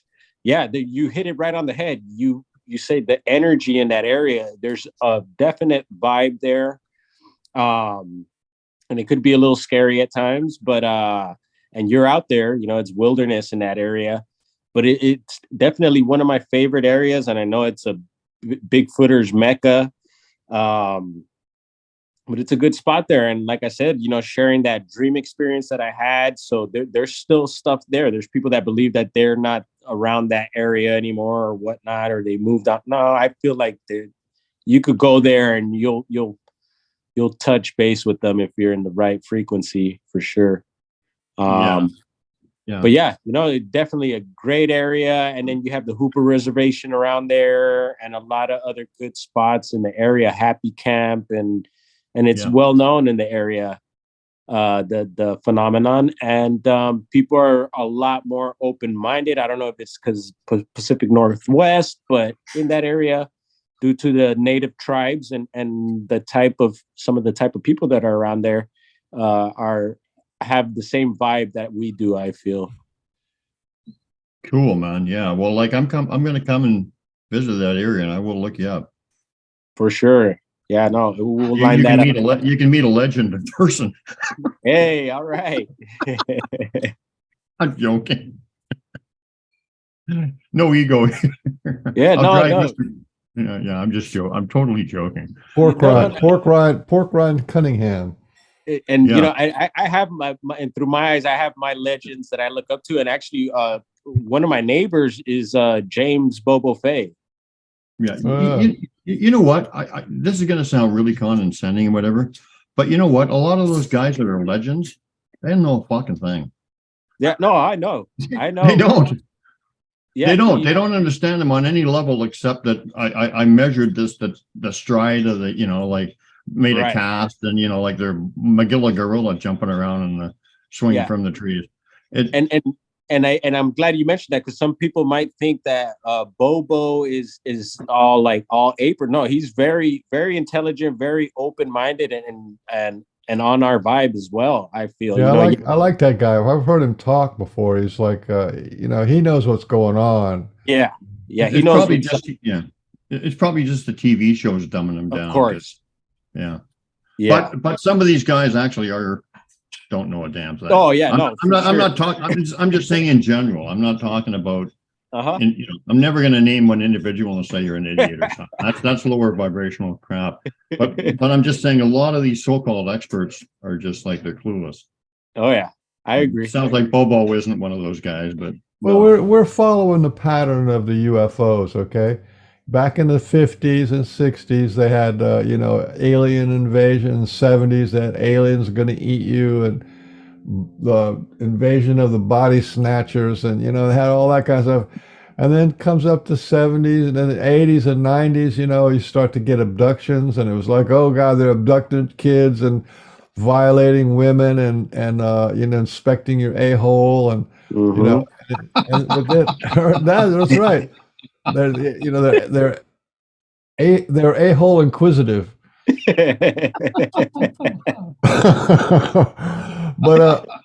But then, you know, when it got to around 2000 and 2010, all those people who have been having contact since the 70s are all saying it's the best thing that ever happened to me. My consciousness expanded.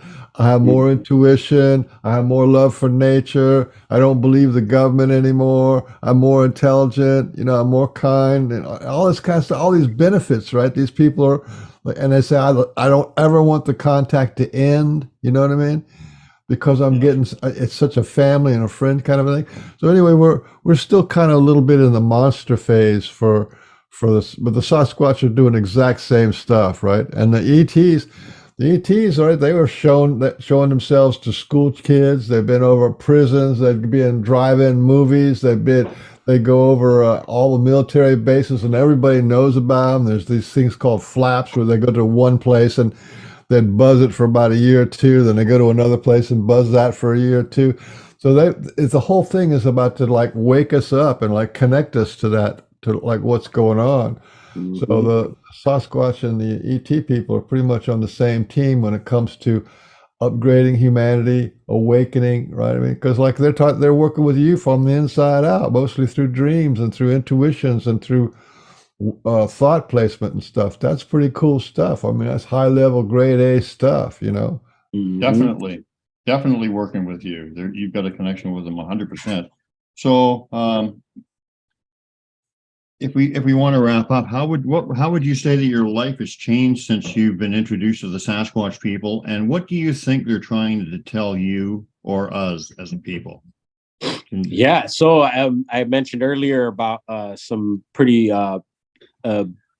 not too fun episodes in my life, and coming out of that, I mentioned earlier, remembering who I am, who we are, remembering love, staying positive, being happy, just positive things that we've been mentioning, and I feel like, they've taught me that, they're teaching me that. And not these days, I could say that I'm really embracing that. I mentioned the meditation, just my perspective, my attitude, everything, has just changed for the better. And man, I feel great. I feel great this morning, and I know today is going to be. It's already a great day, and then having that attitude, and that'll just open up a lot more things for not only myself but people around me, things around me, and I think that's the ticket, man. Just marching forward on this path, and yeah, you're gonna have some hiccups and some bumps along the way, but we pick each other up and we keep on marching, man. And I think that's the message that I'm getting these days, and that's the message I want to put out. Beautiful. We've been very blessed on this show to have some amazing people on this show, and you're another one of those people, and we really appreciate you coming on, man. Thank you so Sasquatch were the original Rastas. Yeah, man. Where And the Rastas come from? They came from up in the mountains, man. They were up in the mountains, and they're sitting around smoking and letting their hair grow and eating bananas and guava and pape and yeah, man. Yeah. I've heard stories of the Sasquatch actually having their hair braided and stuff like I've the heard Rasta style and stuff. I've heard dreadlocks, braids, and yeah. ackee and saltfish. That's an actually good breakfast. That's a good breakfast. Mm-hmm. How long did you were you born in Jamaica, or just your family's from Jamaica? No, actually, my dad's Mexican and my mom is from Venezuela, Caracas, Venezuela. So we have a little Caribbean vibe there. But if you look at my mom, she's what people I guess would mention call Afro-Latin. She's black, but we speak Spanish, and on my dad's side, we speak Spanish as well. But my son is half Jamaican, so we have some ties to Jamaica as well, and yeah, man. I know a guy. This is kind of funny. I know a guy. He's just like a big pot smoker, right? And he says he wants to meet Sasquatch and smoke a joint with him. Yeah, I would love to. Would love to as well. And actually, I've actually heard stories of that they've done that they do that. Yeah, it wouldn't surprise me. They go in a cave and they throw a whole bunch of pot on a fire, And then, that's how they do it. They just sort of like fill up the cave full of smoke. Mm-hmm. I've heard of people gifting like tobacco and stuff like that. I've actually gifted a really fine cannabis and stuff to them. I don't know if they took it or anything, but yeah, I've done stuff like that. And the cannabis is a big part of my life. That helped me through my life, and it's helped me through this experience and journey as well. It keeps me, I feel, in the right frame of mind and keeping me on my journey. Awesome, man. Awesome. Well, thank you so much for coming on the show. Man, thank you guys. And please, I'm not telling you what to do on Facebook or whatever, but please join our show. And yeah, because we need people like you on there. And like I said, we have a show every week, and you can be listening in, and you can we even put a link usually in the on the page, and you can even just stop in and contribute like Mike did today, kind of thing. Yeah, right? sounds good. Or if you knew some more people out there that you think are friends with Sasquatch, then send them our way, because we really want to give the slice of life where the people are friends with Sasquatch. You know what I mean? That's a slice of life that's just not promoted, and yet that's got to be the direction we're going. We're going to be friends with the Star Nations and friends with the animal people. You know what I mean? And the forest people. Yeah, man. Yeah. And once again, I want to say I appreciate it. Thank you. I'm honored. And anytime, you guys, I'll definitely be in touch. And were you gonna say something else? I was just gonna say, bring that get that Jesus guy on. I'll give him my Mr. White imitation and stuff. All right. yeah, definitely. My Breaking Bad imitation pissed the guy right off. So what was this? Who was he again in the show? What was his Gonzo. Gonzo. Yes. Was he one of the gang leaders? Yeah. No, I don't know if he was a leader, but maybe one of the gang leader protectors or something like that. He's a really big dude, but a sweet, gentle giant. Sounds awesome, man. Yeah, put the word out for him. We'd love to have him on. And I'll hook you guys up for sure, man. Okay, thank you, man. And hey, and I'm gonna take you up on your offer. When my wife and I come down that way, we're gonna go to Bluff Creek and whatever. I'm gonna look you up, and we'll hang out. Come on down. Come on down. We will, man. We will.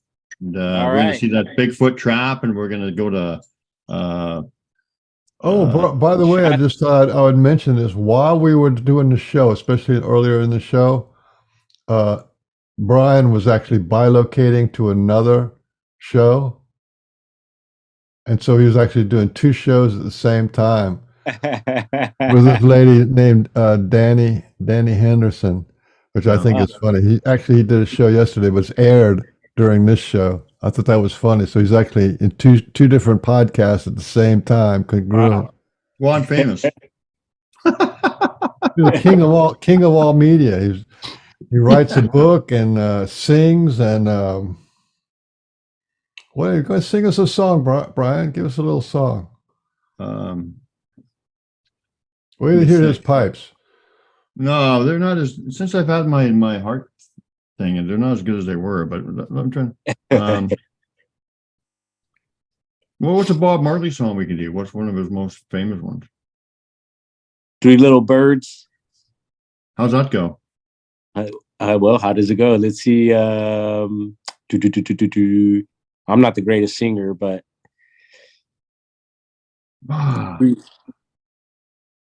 you got me on this. No, I'm on the spot. Beginning.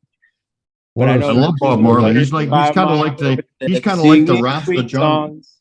He's kind of like the Rasta John Lennon. I've always thought of him as a John Lennon type, like the same kind of heart and kind of thing. He probably smoked a little more weed than John Lennon. Oh yeah. Although I'm sure John had a few. Definitely. Well, happy trails to you until we meet again. Happy trails to you. Hey, keep smiling, my old friend. So you keep smiling, buddy, and we will catch you next time. Yes, and you guys have a blessed New Year, eh? You got it. You got All it. right. Okay. So on behalf of Port Cunningham and the world's handsomest man, Frank Oliver Beans, this has been the Pork and Bean Show, and we were really, really fortunate to have our special guest Brown Dwarf on here today. It was really nice talking to you, getting to know you, and we will be in touch, and we'll see you again, my friend. So thanks everybody out there for tuning in, and check out my YouTube channel, Sasquatch BC, The True Story. Come and join our group, Pork and Bean Show, and if you're interested in my book, it's available on Amazon. It's called what is it called? My life with the Sasquatch story. RE. A Sasquatch story. My life with the clan of RE. I would have smoked a little bit too much weed in my days too. But the old memory thing going on. But anyway, actually, I had to quit because of the heart. I don't smoke it anymore, and for other reasons. But anyway, I got nothing against it, that's for sure. But anyway, thanks everybody. Bye-bye. Bye-bye.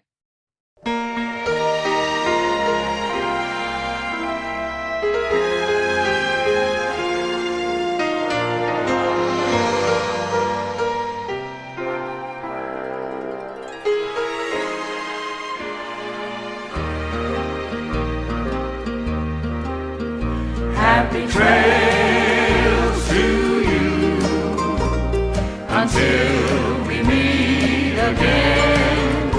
Happy trails to you. Keep smiling until then. Who cares about the clouds if we're together? Just sing a song and bring the sunny weather. Happy trails to you till we meet again. Some trails are happy ones. Others are blue.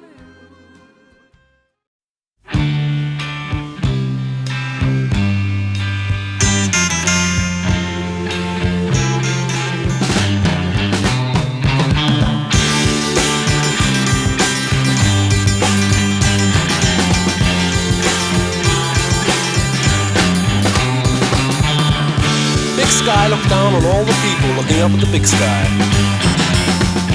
Everybody's pushing one another around. Big sky feels sad when you see the children scream and cry. But the big sky too big to let it get him down. Big sky too big to cry. Big sky too high to see. People like you and me.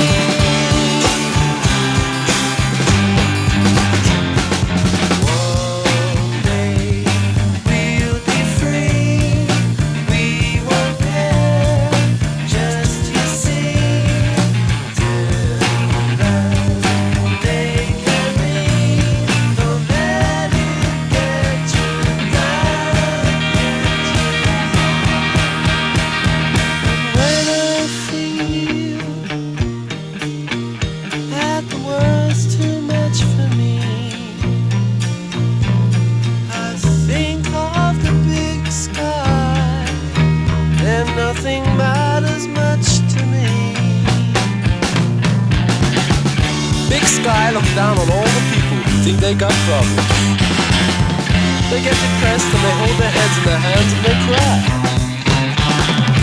People lift up their hands and they look up to the big sky.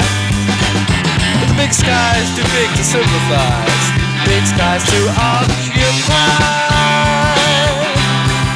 Though he would like